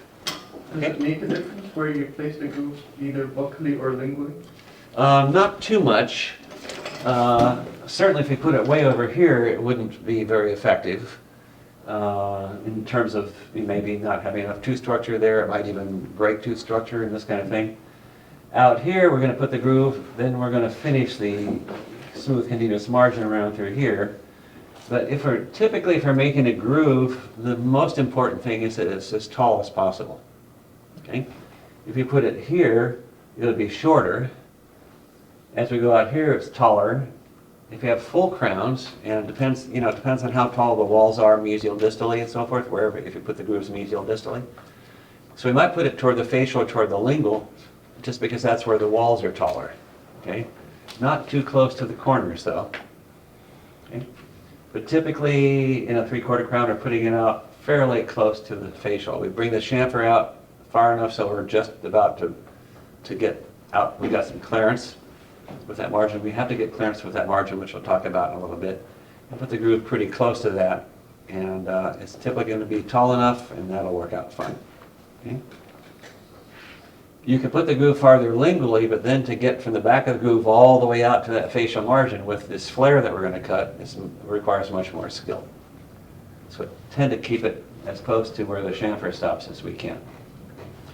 But the vertical angulations are very important to control. We need to control the vertical angulation facial lingually. We also need to control the vertical angulation axially. So a little bit later, when we talk about actually how to make the grooves, and I'll tell you what burr to use and how to do it, we have to make sure that we're doing it so that we're totally in control of the facial lingual angle and the axial angle. And of course, that's how we learn how to recognize the vertical angulation of the burr for whatever we're doing, even in the class 2. We're going to be very deliberate about how to get the angle we want, the vertical angle we want for the 3/4 crown grooves. But if we want it vertical for a class 2, we'll use exactly the same technique to know that we have it vertical. And that means look this way and look this way. To see if something's vertical, you have to look in 2 directions. That's coming up in your workbook, by the way. That question is coming up in the workbook. You know, if you want to see if something's vertical, which way do you look? Okay? Well, you have to look in 2 directions to see if something's truly vertical.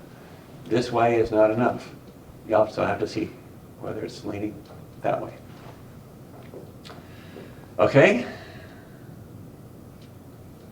So we're going to stop here.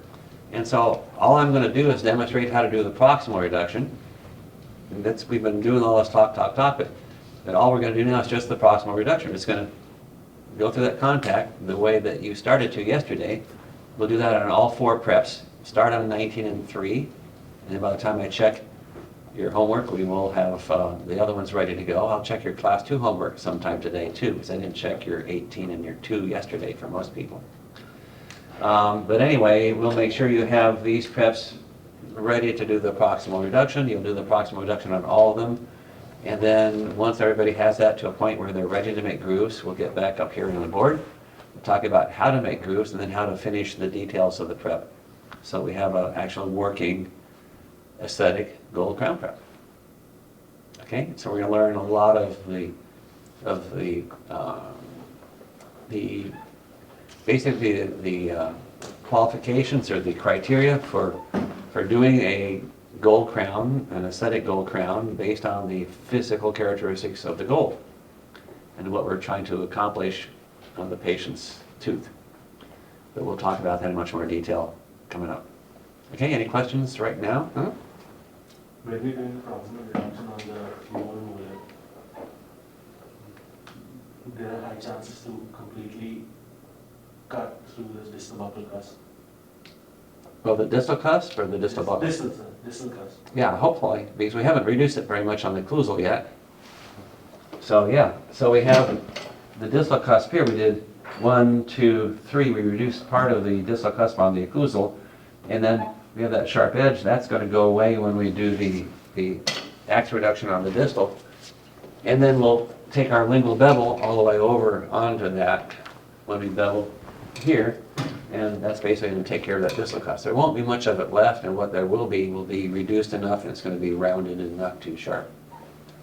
Okay? One more. Mm-hmm.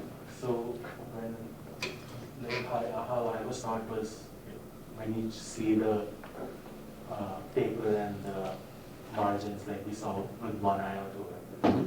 we use the explorer, put it on the margin, Mm-hmm. and we run the explorer along the axis outwards, and we see the tip and the explorer moving inwards towards that. That works fine. So what you're seeing though is you're wanting to see the wall, which is exactly what we're saying. So seeing the margins isn't enough. You slide the explorer tip up and down the walls, and if you see the tip all the time, then you're seeing the walls. You can take a pencil mark. You can mark a pencil in the middle of this wall here, in the middle of that wall there. If you see both pencil marks at the same time, then you know you're seeing the walls and the jaws there too. So as long as you can visualize the entire wall, okay, then you know it converges. Both the entire walls, you know they converge occlusally. Okay? So a lot of different techniques of doing that. So the Explorer works out fine. Okay. Alrighty. Ready to give it a try? So I'll be demonstrating it first on mine. And I'll show you a little bit more about how to come around the corners into the embrasures, and how you would look and how you position yourself in order to see along the wall from the lingual toward the buccal in each of the 4 quadrants. Then in 2 of them I'll come all the way through on the preps that I already did. And have a pencil handy because you have to draw a flare line and make sure you stop at the pencil. Okay? Some of you, when you did it on the occlusal reduction on the upper prep and you drew a pencil mark on the facial cusp ridge, you just cut right past it and then you got in some trouble. So just remember those pencils, that's a definite wall, and if we're going to cross it, we better know why we're doing it. Okay, but in this one we're going to draw the flare lines, cut right to the flare line. Don't lean the burr toward the flare line. Don't lean the burr facially. It's not a race where you're trying to thrust your chest out and lean over like that so you break the ribbon first. You kick, the whole burr goes to the flare line. The chamfer gets to the flare line, the whole burr gets to the flare line. So don't be leaning out like this, okay? Then this whole area here, you don't have a wall that you can use to put that groove in, which we need. Okay?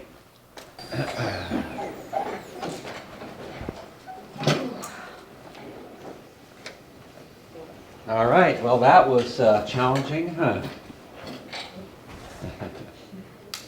So again, getting that view along that surface is critical. Keeping the end of the burr at the margin, critical. So a lot of you let your margin rise up here, and then you end up doing something like this, or even something like this. The end of the burr's way over here, and you got all this tooth structure here, so you have no margin at all. So you have no idea what's going on. So when you did that, I came back and I said, okay, let's drop down gingerly and put a margin here, end of the burr at the margin, and we'll try to get a nice chamfer shape. So that's what we're doing. Okay, so again, really make sure you're looking horizontally along the wall, so you can see the taper, see the axe reduction, see the gingival position, and when you're looking horizontally, you can see exactly where you are gingivally, you can see the level of the gingiva, you can see where the end of the burr is, and then you're totally in control. And again, you should be experimenting around with loops a lot. Okay? So good magnification is certainly going to be helpful when you're doing this. You've got to see the end of the burr. Make sure you're comfortable that the end of the burr is right at the margin, right at the surface of the tooth, all the way through. If you have any question about it, then it's because you don't have good enough eyesight. So magnification is going to help. Okay, any questions about where we are so far? Ready to move on? Okay, I'm going to go ahead and close that door because the noise comes out.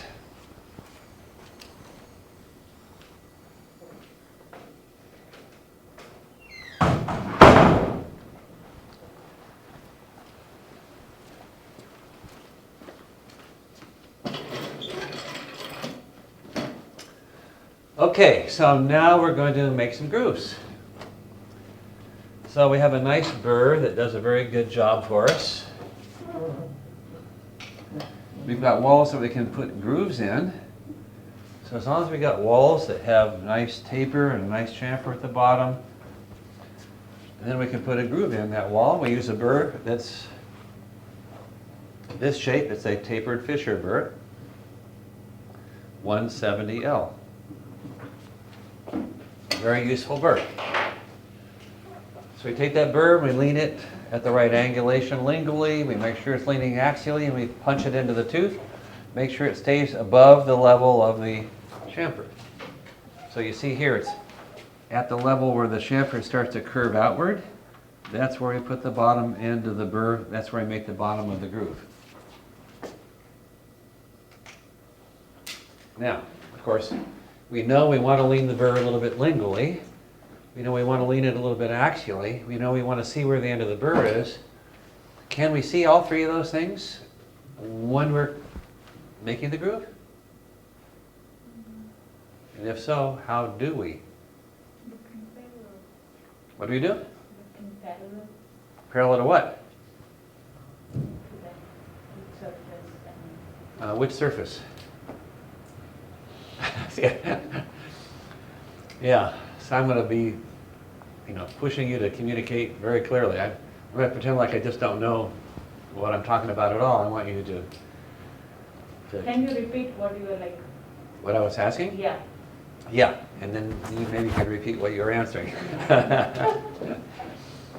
Okay, so we want to lean the burr a little bit lingually and a little bit axially, and we want to control the position of the burr gingivally. And so how do we know that we're doing those things correctly when we make the groove? The mirror? Yeah. How? Tell me exactly how. Perpendicular to the long axis. Look what? Perpendicular to the long axis. Look perpendicular to the long axis. So here's the long axis. So there are 360 different perpendiculars to it. Give me one. We look along the long Yeah. axis of the tooth. Along the long axis. So look vertically downward. Now we had a problem, just like we did for the class 2. But we place the mirror so that we can see the depth of the burr at the same time. That's going to be too challenging. Parallel. We're wasting this direction because we can't see anything but the back of the handpiece. You're saying put the mirror down here so we can see what's happening at the bottom? There's some angles that we won't be able to see. Parallel to the contact and the mirror from the inside. Yeah. Okay, so we're looking from the lingual? So you're looking So from we the buccal keep- side and the mirror. From the buccal side. We keep the mirror on the buccal side. But see, here's the problem with the buccal side, is we haven't reduced the buccal surface. So if we're looking from the buccal side, what we haven't reduced blocks our view. We want to see the proximal walls as clearly as we can, right? So we put the mirror on the lingual side and then place, and you have to look parallel to the long axis of the tooth. That parallel to the long axis of the tooth is not going to work. But having the mirror on the lingual side might work. But where do we sit and which way do we look directly so that we can use the mirror well on the lingual side? From the top view, What's that again? from the top view of the tooth, Which view? top. Top view? That's looking down the axis? Not going to work. Sit behind the chair. Which way you want to look? If the mirror is there, you look that way. But where's the mirror? Lingually.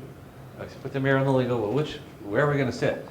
Let's say we're going to do this one right here. Which way should I look directly. Hmm? Position behind the Yeah, patient. behind the If patient. 19, then we will sit on the right side. So opposite side, we will sit on the opposite side, we will tilt the patient head. Yeah. We will sit in a 7 o'clock position so that we can see. So here's 19 over here, so I'm sitting in an 8 o'clock chair position so I can look along the arch. Oh, not the, sorry, I will sit at the, this is. So remember when we did the class 2 is when we did an isthmus on that tooth, which way did we look? Easier distance. Mesial distally. So we were looking along this direction, right? Yeah. So if I'm looking along this direction, can I see anything that I want to see about the angle of the burr? Yes. You can, I can see the facial lingual angle, can't I? That'd be nice, but I can't see the axial taper and I can't see the gingival position. We can use the mirror to look Oh, at so we're gonna put the mirror there somewhere, right? Where's the mirror gonna be again? On the lingual. So if I put the mirror down here, then I'm direct vision, I can see the lingual angulation of the burr, and in the mirror, I can see the axial taper, and I can also see the gingival position. Well, that's pretty cool. So again, I'm looking along the arch this way, so I can see this angle. Put the mirror here, I can see this taper, and I can see the gingival position. Then I just punch it in. Got it. There's the groove. On the other side, look down the arch, there's the lingual angle, here's the axial taper, here's the gingival position, then pull it in. Got it. So you can do that on each of the quadrants. Now the trick is that, for example, the upper right, for left-handed people, everything is the opposite, but I'm going to speak to the majority here. So on the upper right, I could tip the patient back a little bit like this and look along the central groove, like we're looking along the lingual surface when we're doing the chamfer and the axial reduction. We can look along the groove, the central groove.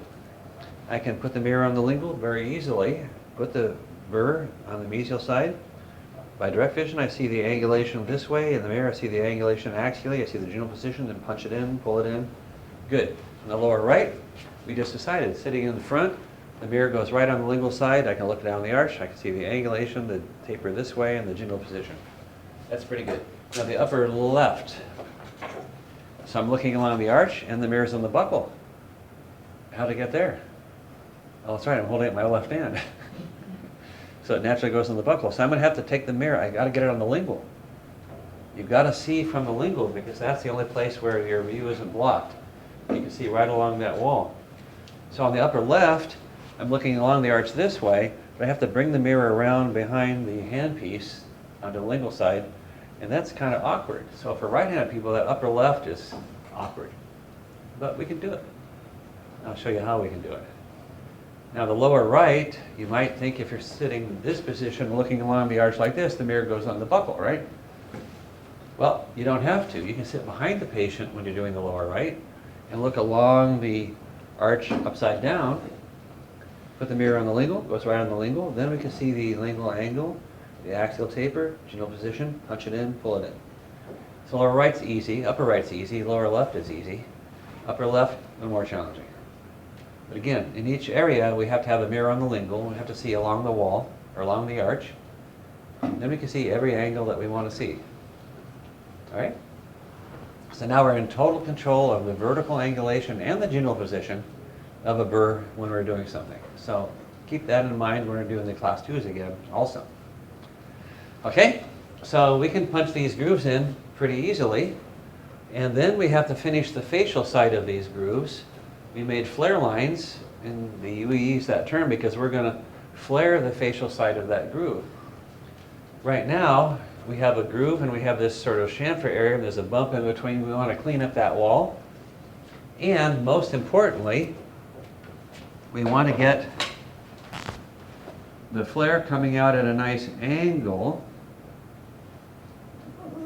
So we're going to try to create a groove that has a flat bottom, and the flare comes down like this, and the chamfer comes along. The chamfer goes underneath the groove, and it joins the facial wall, and joins that flare right there. So we're going to have a lingual wall of the groove, leans a little bit lingually. We're making that when we push the burr in. We're going to lean the axial a little bit axially. We're going to, again, control that when we punch the burr in. When we make the flare, we're going to lean the burr out facially. It's going to be flat all the way out to the margin. We're going to make sure we get some clearance, because that margin is going to be accessible, and we want to be able to burnish the gold at that margin. Every place we have access to a margin, we can burnish the gold. So for this prep, we can burnish the gold very easily right here, because the gold is going to be, well, first of all, the margin's readily accessible, and the gold has a small angle as it approaches that margin, so that's easy to rub that gold into it, bring it over here. And so originally, when we cast the gold, there's going to be a slight little deviation at the margin. So if the prep is like this, when we cast the gold, the crown's going to come down like this, and there's going to be a little deviation right there. I didn't draw that very well. So it comes down like this, and a little defect right at that margin, because you can't cast an infinitely thin margin. So we're going to rub that gold. Since it has a fairly thin angle, we're going to rub that gold like this, and it's going to fill in this area. The gold's actually going to move. We're going to drag the gold over until it fills that area in, and we get a perfect margin. That's called burnishing. And to do that, the gold has to be burnishable. Okay. Not all gold is burnishable. Not all gold is malleable and ductile. So we can't always burnish the gold. But if we send in a prep like this to a lab and they know what they're doing, they're going to make sure they use gold that's burnishable. Now, the way they treat the gold makes it so that it may be burnishable or it may not be. The same gold, if we do like a class 3 gold, it could be burnishable or not. It could be too rigid to burnish, or it could be a little bit more malleable and we could burnish it. So we want it burnishable. Now, if the lab knows what they're doing, they'll automatically treat the gold that way. But if they don't know what they're doing, we might have to give them the instructions. So how could it be that the same composition of gold could be burnishable in one case and not burnishable in another? Same composition, same elements, same proportion, same ratio of elements. The trick is when it cools. When it cools, gold is actually a composite. That's interesting. So if you look at gold, within the body of gold there are some crystalline regions. There's some specific alloys depending upon the composition of the gold. There's some specific regions that crystallize out and form a little lattice work within that gold. And with anything that crystallizes, it crystallizes more when you give it more time. So the longer you allow the gold to cool, the more crystalline regions they're going to form. And crystals are very rigid, so the gold's going to be more rigid when you give it a long time to cool. So if the lab casts it and they stick it on a windowsill to cool, and they hire a high school student to come in and take them all out later on in the day, it's going to be rigid and it won't be burnishable. But if you tell the lab to quench it, once they cast the gold into the investment, they drop it in a bucket of cold water, the whole thing fractures, it cools instantly, and now the crystals haven't had enough time to form, and we have more amorphous gold, and it's more burnishable. It's more malleable and ductile. Same composition, but it's how it's treated that determines the characteristics sometimes. So if you want to do a gold inlay or an onlay or anything that has margins that you want to burnish, you have to make sure the lab quenches the gold. Okay? All right, so that's an interesting kind of fact that, like I said a couple days ago, almost everything that we work with as a material in dentistry is a composite. It's a composite of different phases of matter so that we can adjust the physical characteristics. All right, so anyway, assuming we have burnishable gold, we want to have any gold that's at any margin, we want to have it burnishable, okay? So we want to have access to that margin, and we want to have a small angle of gold at that margin so we can burnish it well. If it's too bulky, then we can't really burnish it. Okay, so we're going to write down 3 requirements that we have on our prep. 1, small angle of gold at the margin, at accessible margins.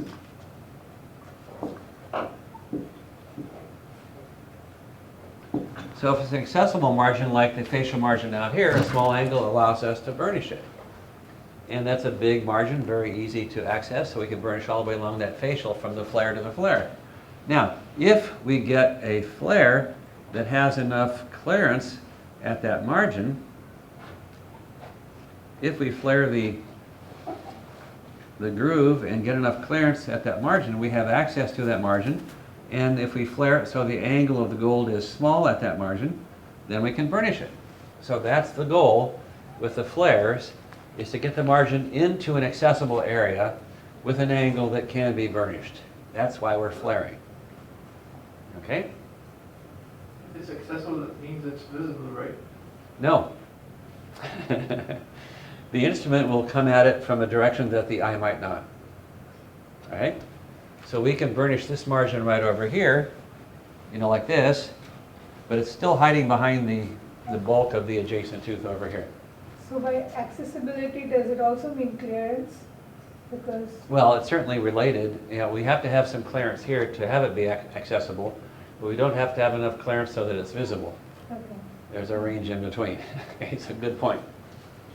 So, you know, on the distal side, we don't, you know, the margin could be way out here and it's still not visible conversationally. But, you know, we'll put it right here, get lots of clearance. You know, when you make that flare, we'll bring the flare in, we're cutting and cut from the outside, we're going to get lots of clearance. We're not, it's not a class 2, we're not trying to keep the clearance 0.5 millimeter. We're going to bring the burr all the way to the margin or all the way in from the margin. We're going to make sure we get good clearance so we have access to that margin for burnishing. That's the whole point. Okay, so we want to have small angle gold at the margin for burnishing. We also want to make sure that we have smooth, continuous margins.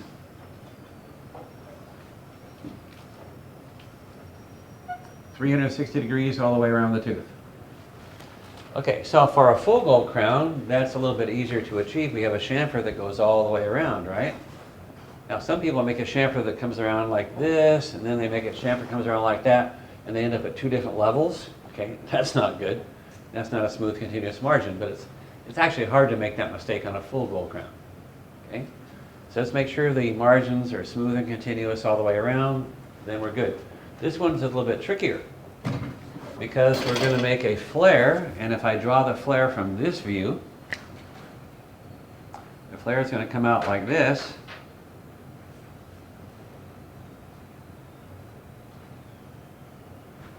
And now this margin here is going to come into the bottom of the flare, and the top of the flare is going to come over into the facial bevel.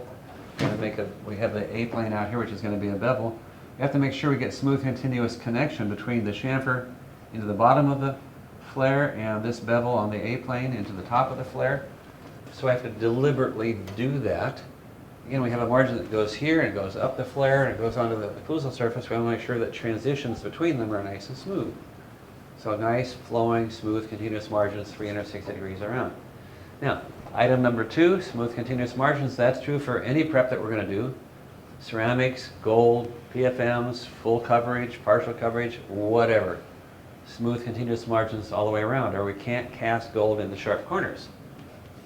That being said, when I make this groove and then I cut the flare, when I first do that, what I'm going to end up with, at the bottom of the groove, there's going to be a step.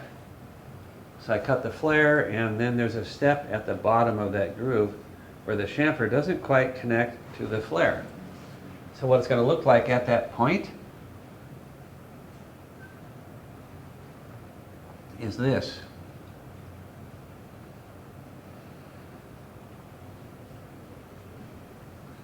So the chamfer comes along here like this, under the groove, and then it stops here. And the flare comes along like this on the facial side of that groove. It goes down to the bottom of the groove, but at the bottom of the groove there's a step. I'll draw it a little bit more clearly. There's a step at the bottom of the groove where the chamfer doesn't quite make it all the way to the flare. So once we cut the flare, we're going to have that step. And we have to fix that. We have to make sure that the chamfer and the bottom of the flare join together smoothly. So we're going to take a burr. It's a 282. It's very much like the 877 diamond burr, but it's a carbide burr. It's a non-tapered carbide burr.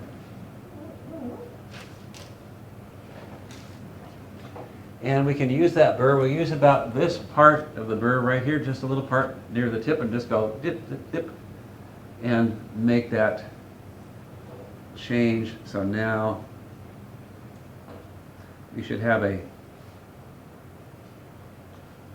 bottom of the flare and the chamfer join smoothly. So the chamfer comes along like this and makes a smooth connection to the bottom of the flare right there.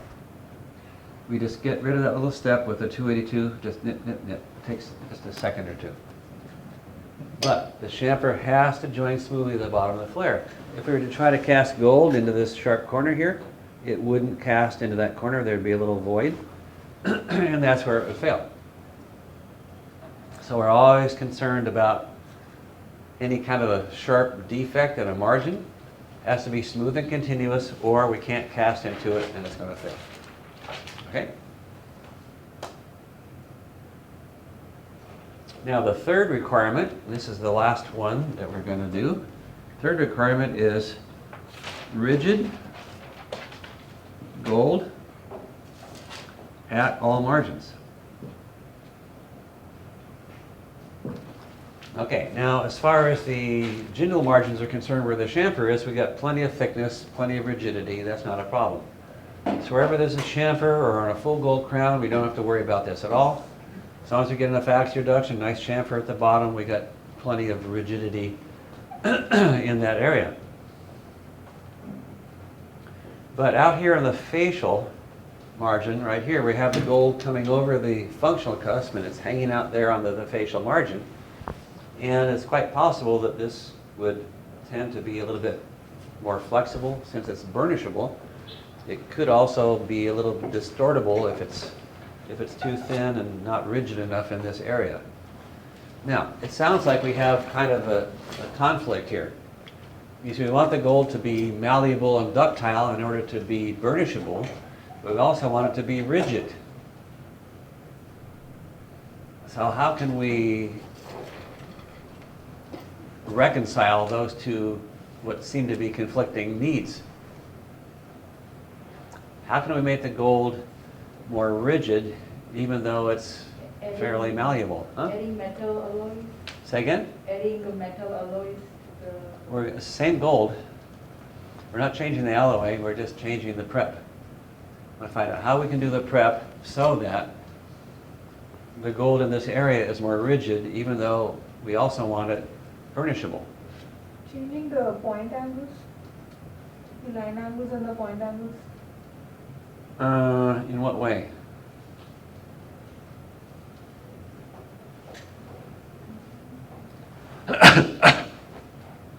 Yeah, it's a little, I'm not sure exactly what you mean, but maybe you can express it differently. The thickness of the metal? So we can have burnishable gold, but if we have more of it, it's going to be more rigid. That's the trick. So all we're going to do is we're going to modify the prep a little bit by making a little step right here near that facial margin. That little step is called an offset. There are other names, truss, step, whatever you want to call it, I don't care. But what that does is it makes the gold thicker near that facial margin. So it's not as likely to distort.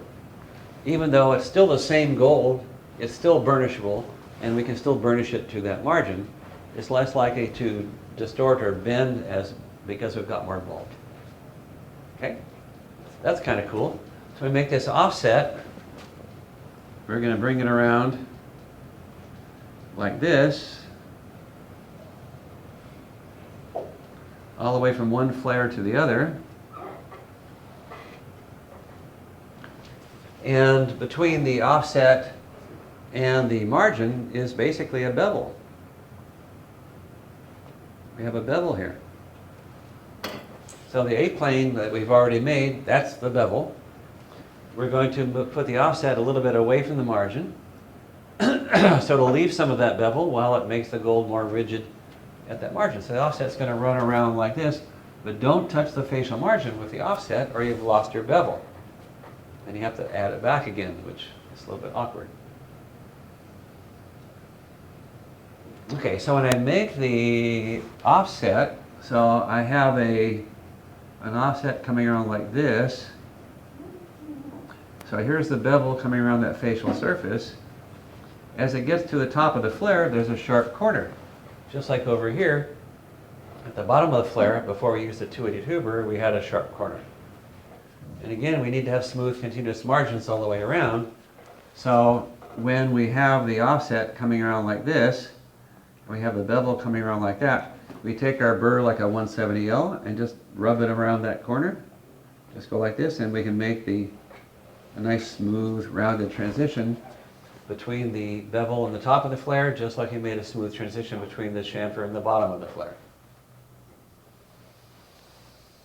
Then we're done. What burr is used for this step? For making the offset, we're going to use a burr that's like the 170L. It's shorter and bigger, but it's also a tapered Fisher burr. It's a 171. And we're going to make the offset the size of the 171, basically. Lean it a little bit toward the top of the cusp, just a little bit.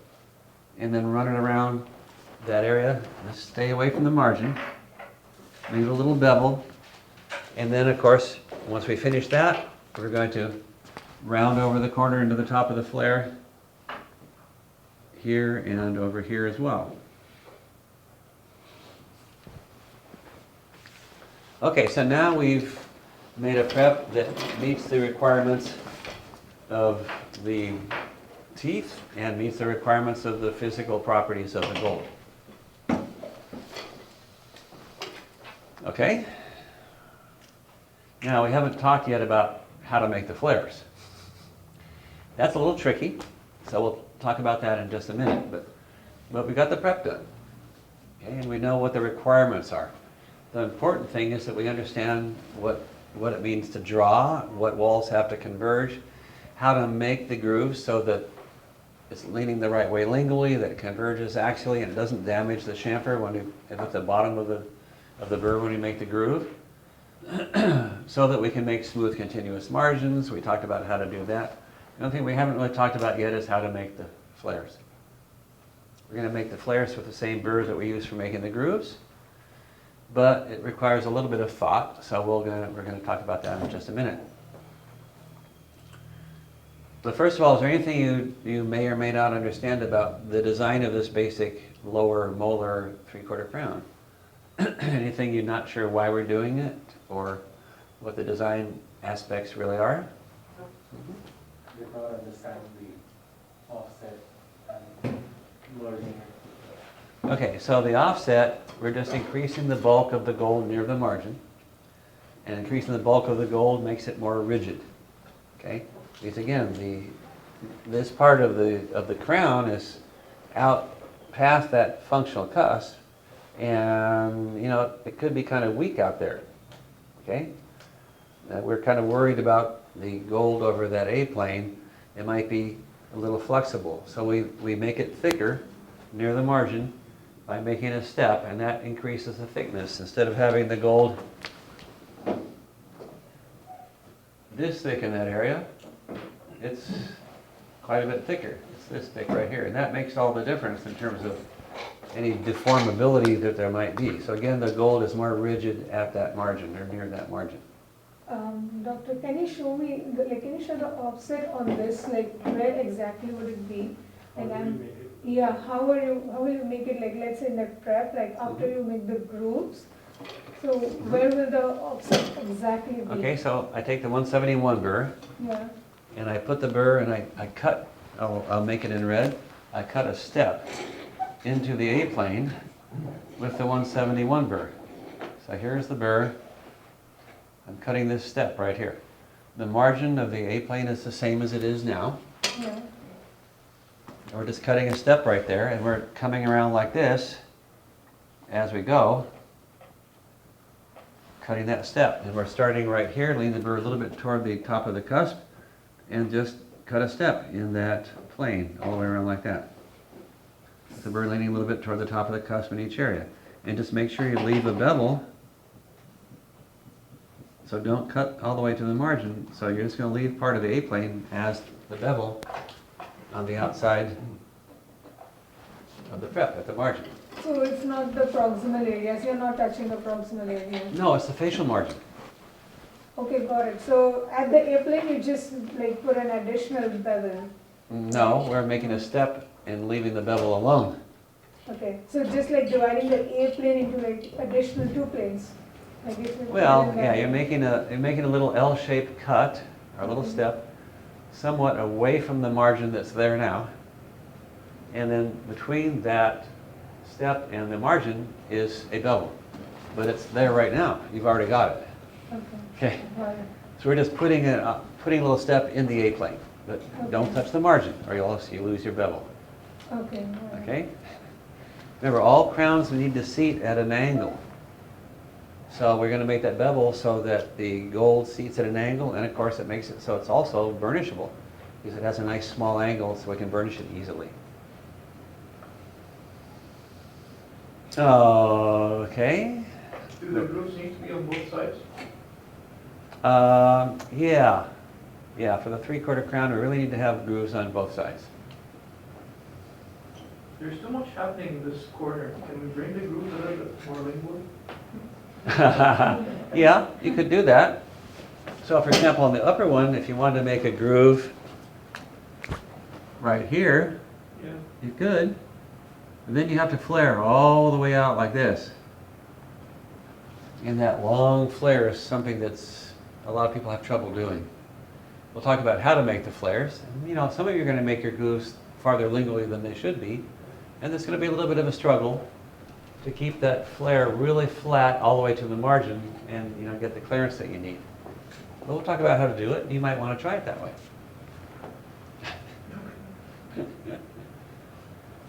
Okay, in fact, if we finish up the upper one, we're going to do it exactly like we did down here. We'll cut the grooves, make the flares. So the groove's going to be something like this. I'm going to make the flare like this. So here are the grooves and the flares.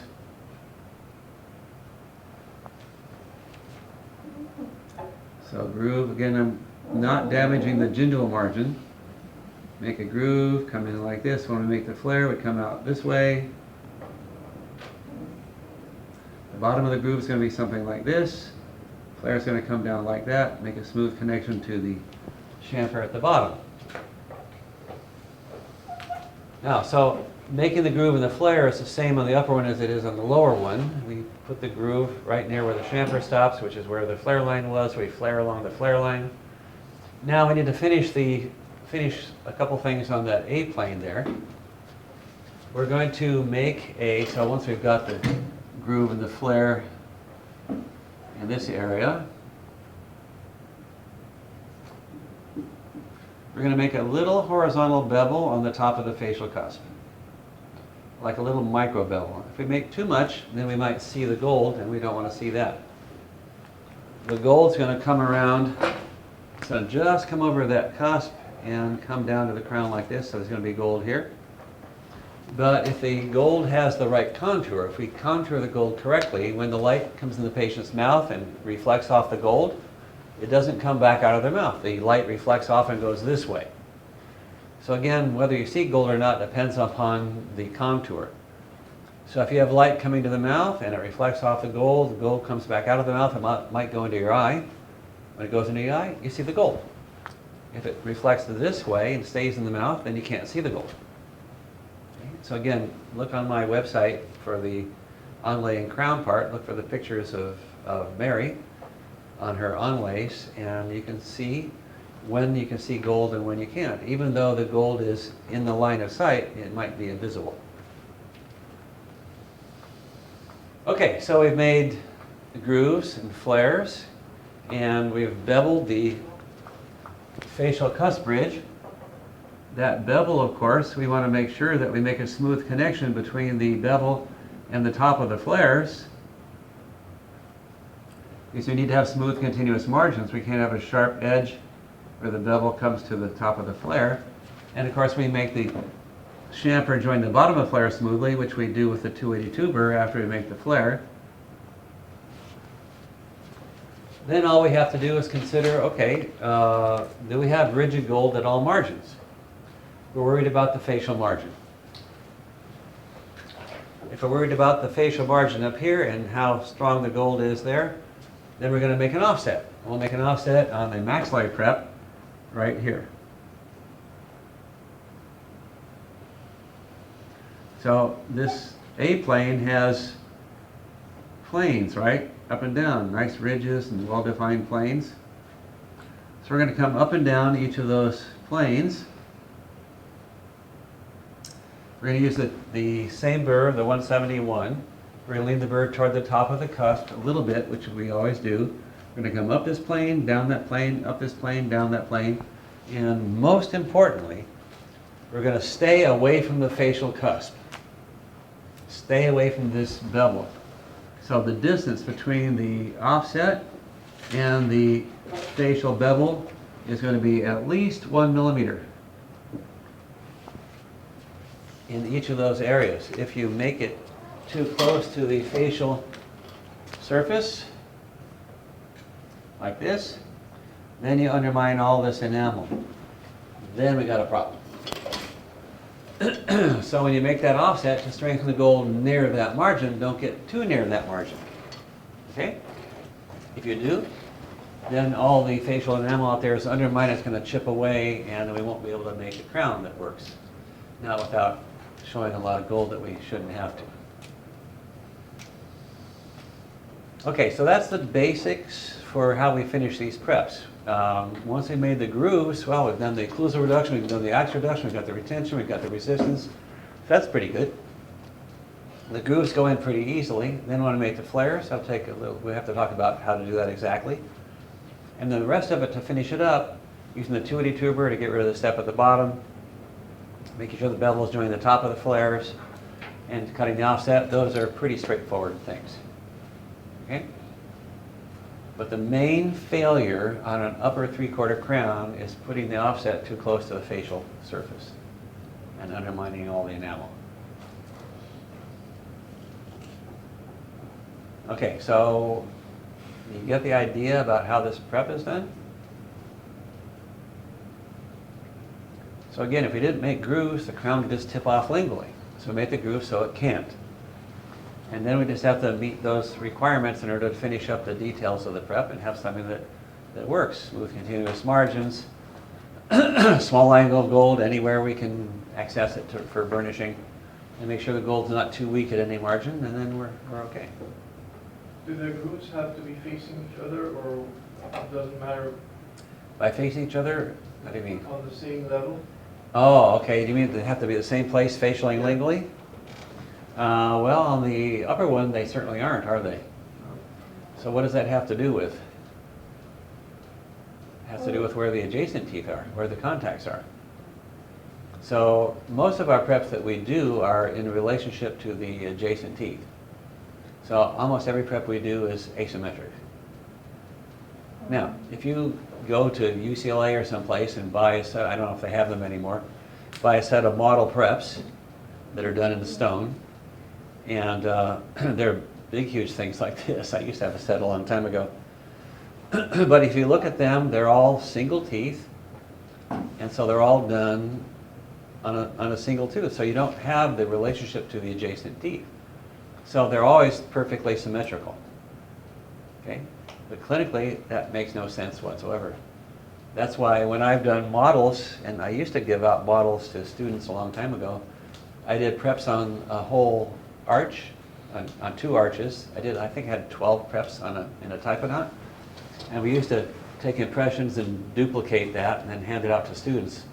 And the models only mean something when they're in relationship to the opposing teeth and the adjacent teeth. Otherwise, the model doesn't really mean anything. So, I've always believed in doing things in their appropriate relationships. So yeah, those grooves, if we make an MOD amalgam prep on a tooth, the mesial box and the distal box, they're not the same size, they're not the same location. One could be huge, the other could be small. Okay? It all depends on the relationship to the adjacent tooth. So how do we control the depth of the grooves? Like we may end The up depth with- axially? Remember that word, Yeah. depth? Be careful. So, Gingerly yeah, or axially? axially. Like Axially. What if we How do you control it, or how deep should you go? how deep should I go? Okay, that's a different question, isn't it? Yeah.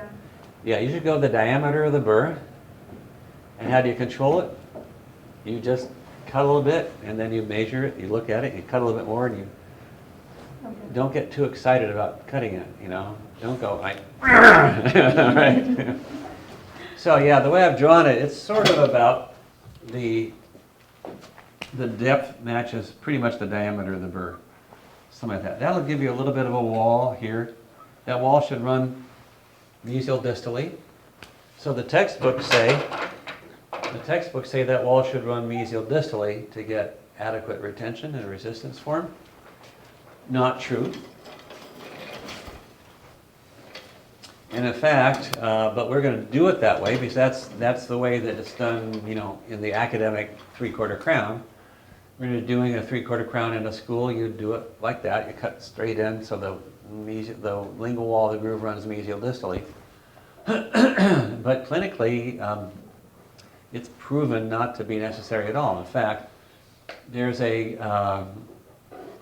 study club of dentists that's been in existence for many decades, started by a guy named Richard V. Tucker. I actually mentioned him on my website because this series of study clubs, there used to be like 60 all over the world, and each one is a group of dentists that get together to learn how to do really great gold work. And there's still quite a few of these that exist around this country and other places. Anyway, they do a 3/4 crown, but they make grooves totally differently. In fact, they make grooves the way that the textbook says it can't be done. And they've made, hundreds of thousands of these things over many, many decades, and they all do just fine. So again, you have to understand the mechanical aspects of these things, and then depending upon the situation you have in the patient's mouth, a groove that doesn't have this kind of precise shape might work just great. So for the 3/4 crown and the Tucker 3/4 crown, you just basically take a chamfer burr, just cut a little bit deeper. As you get closer to the facial margin on the proximal, just cut a little bit deeper. That's all they do. I have seen this kind of prep. Have you? Yes. Yeah, and I did a drawing of one showing that in the manual. So, I kind of referenced that a little bit in there, but yeah, and that's a, probably you saw it done by somebody that is a member of the Dick Tucker Study Club. Because they're about the only ones that do that. Either that or they invented it on their own. Either that or they don't know how to make grooves and they just make them very carelessly, but they still work. Anyway, for an academic style approach, for a school approach, we're going to make it like the textbook all say. So when the textbook says that lingual margin has to go running mesial distally, and they do some drawings showing that it won't work if it doesn't go mesial distally, now we know that's not true, that we can make it in a variety of different ways. If the gold is thick enough, if the margin goes far enough gingially and the gold is thick enough in the proximal surfaces, it doesn't take much of an indentation on that wall to make it so that crown is not going to tip outward. Okay? And that's the whole theory behind the Dick Tucker preps. The reason I mentioned that on my website is the chapter that says how to find a good dentist. And basically it's saying, okay, well, one of the things is find a dentist that belongs to a Dick Tucker study club.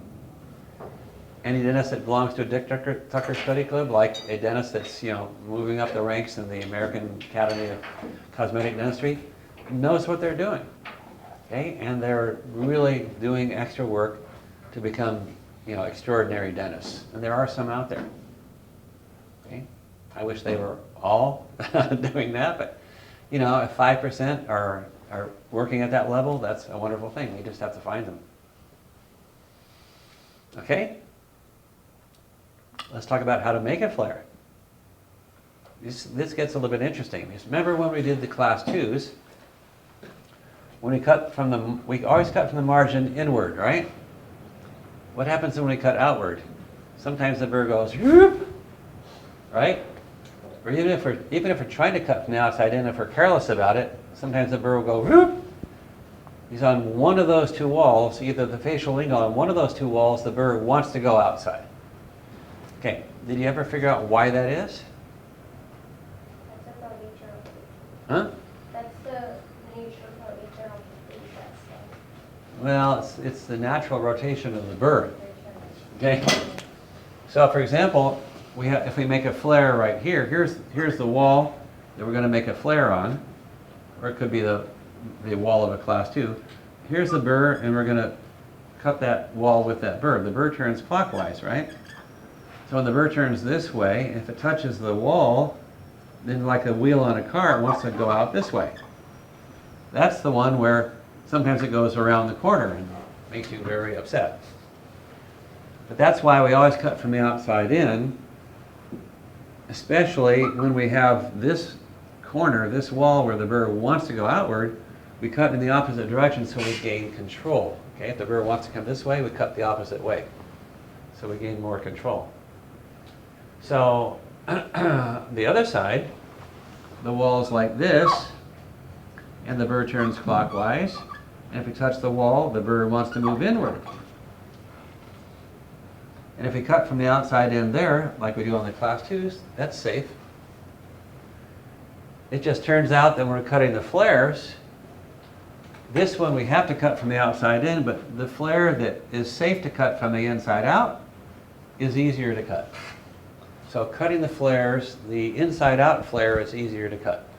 The outside in flare, well, we have no choice, we have to cut that way, and we'll learn how to do that. But the inside out flare, it's possible and safe to cut it from the inside out, and it's easier to do it that way. On the class 2s, we can just start the margins, cut straight in, adjust the angles. We have a different goal in mind for the class 2s. And we didn't have to learn which of the two walls we had to cut from the outside in, because we cut from the outside in on both of them on the class 2. For the 3/4 crown, one wall we're going to cut from the outside in, the one that wants to go outward, and the other wall we're going to cut from the inside out because it's safe and easy to do that. But we have to figure out which is which. So here's how to figure it out. Okay, if you're looking at the wall and the burr is coming from above, this is the left side of the wall, this is the right side of the wall. Always cut, and don't use the word always very often, always cut from the left to the right. So if I'm down here looking at that wall that I'm going to cut there, left to right would be outside in. If I'm looking at this wall, left to right would be inside out. So I'm going to determine which way to cut by looking at those walls, and I'll position myself so I can cut that direction. Now, when I'm cutting this flare here, I'm going to look in this direction. It's the outside in flare, so I'm going to look in the direction I want to cut. Now, we've learned how to do that before. We've learned that if you want to cut a straight wall, you want to look at that direction. Again, if you're looking in the direction you want to cut, and you're cutting away from your eye or toward your eye, then you're cutting in the right direction. Okay? Pretty straightforward. So I'm going to look this direction toward the back of the groove, past the adjacent tooth. I'm going to put the burr in the groove. I'm going to bring it to the top. Same burr, 170L. Put the burr in the groove, bring it up to the top. So it's leaning axially, and bring it to the top, and also lean a little bit facially. And I'm going to cut from the outside in. I'm going to start at the top and do a little bit at a time, and go all the way down to the bottom, until I get down to the bottom of that groove. And then I get that little step. Or if I'm doing this one, I can look this direction, from the back of the groove outward, I can put the burr in the groove, bring it to the top, lean a little bit facially, and cut from the inside out and go down a little bit at a time until I get down to the bottom, and I'll have a little step down there. 2 to 2, get rid of the step, I'm good. That went kind of fast, didn't it? Okay, so what I'm going to do is I'll make it easier for you to understand what's going on there by just showing you. So I'll do grooves on 19 and 3, and I'll finish the 3/4 crowns on those 2 preps. You can start on 19 and 3, try to finish those, and then work on the other 2 if you can, if you have the time as well. And I'm going to give you some homework. So you have the homework in the workbook to do. So the homework that you're going to do today and most of tomorrow, you can do the homework as well. Because I'm going to check it on Monday morning.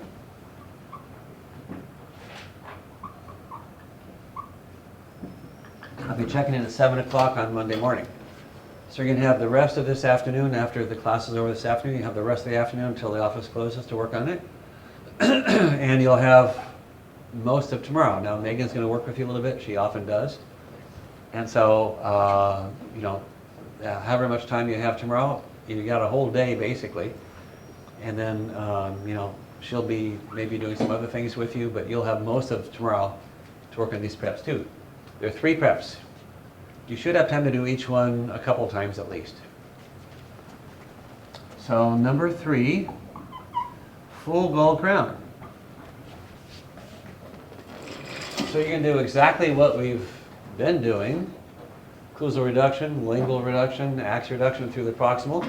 Then you do a chamfer on the facial. And possibly a secondary plane on the facial. Make sure the chamfer joins, comes around the embrasures and joins the chamfer that we've already done on the proximal. That's it. You might want to get a full millimeter of clearance on the A-plane, but otherwise everything's just like we've been doing. Number 13, 3/4 crown. Do we need grooves on the full gold crown too? Only if you More tapered. over taper. If your convergences are good, then no, certainly not. 13, 3/4 crown. Looks like B 3/4 crown. It's not a primary tooth.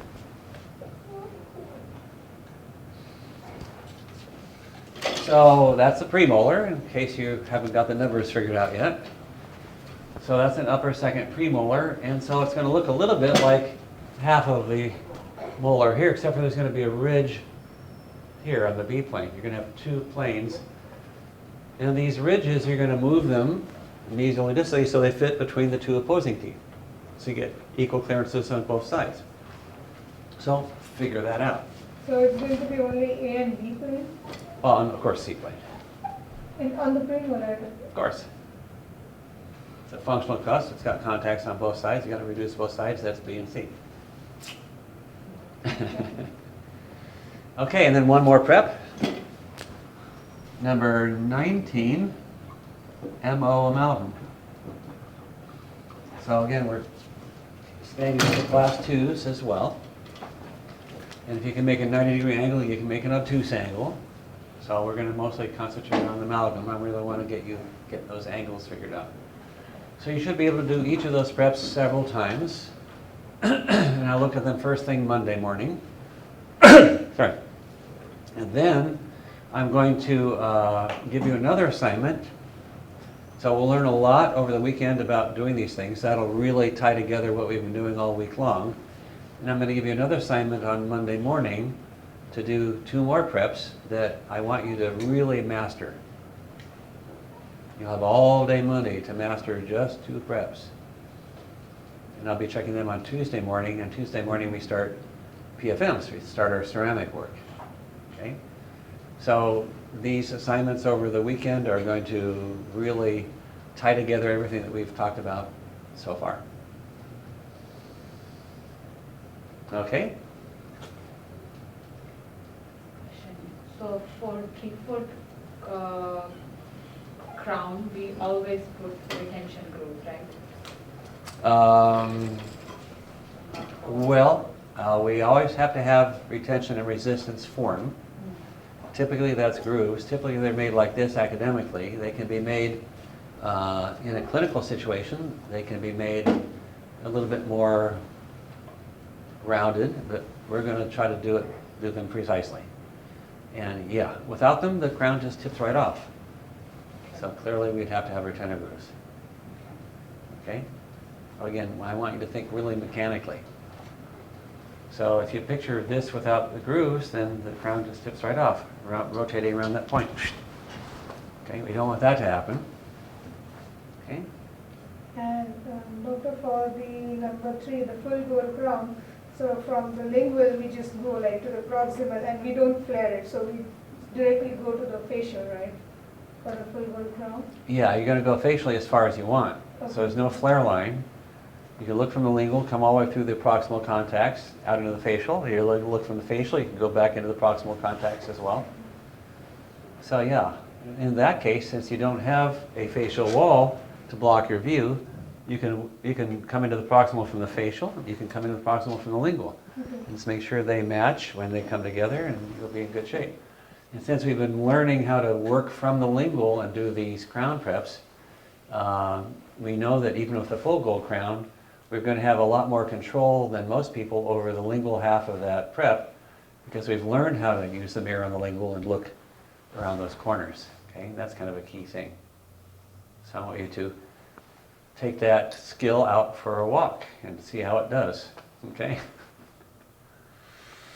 Okay?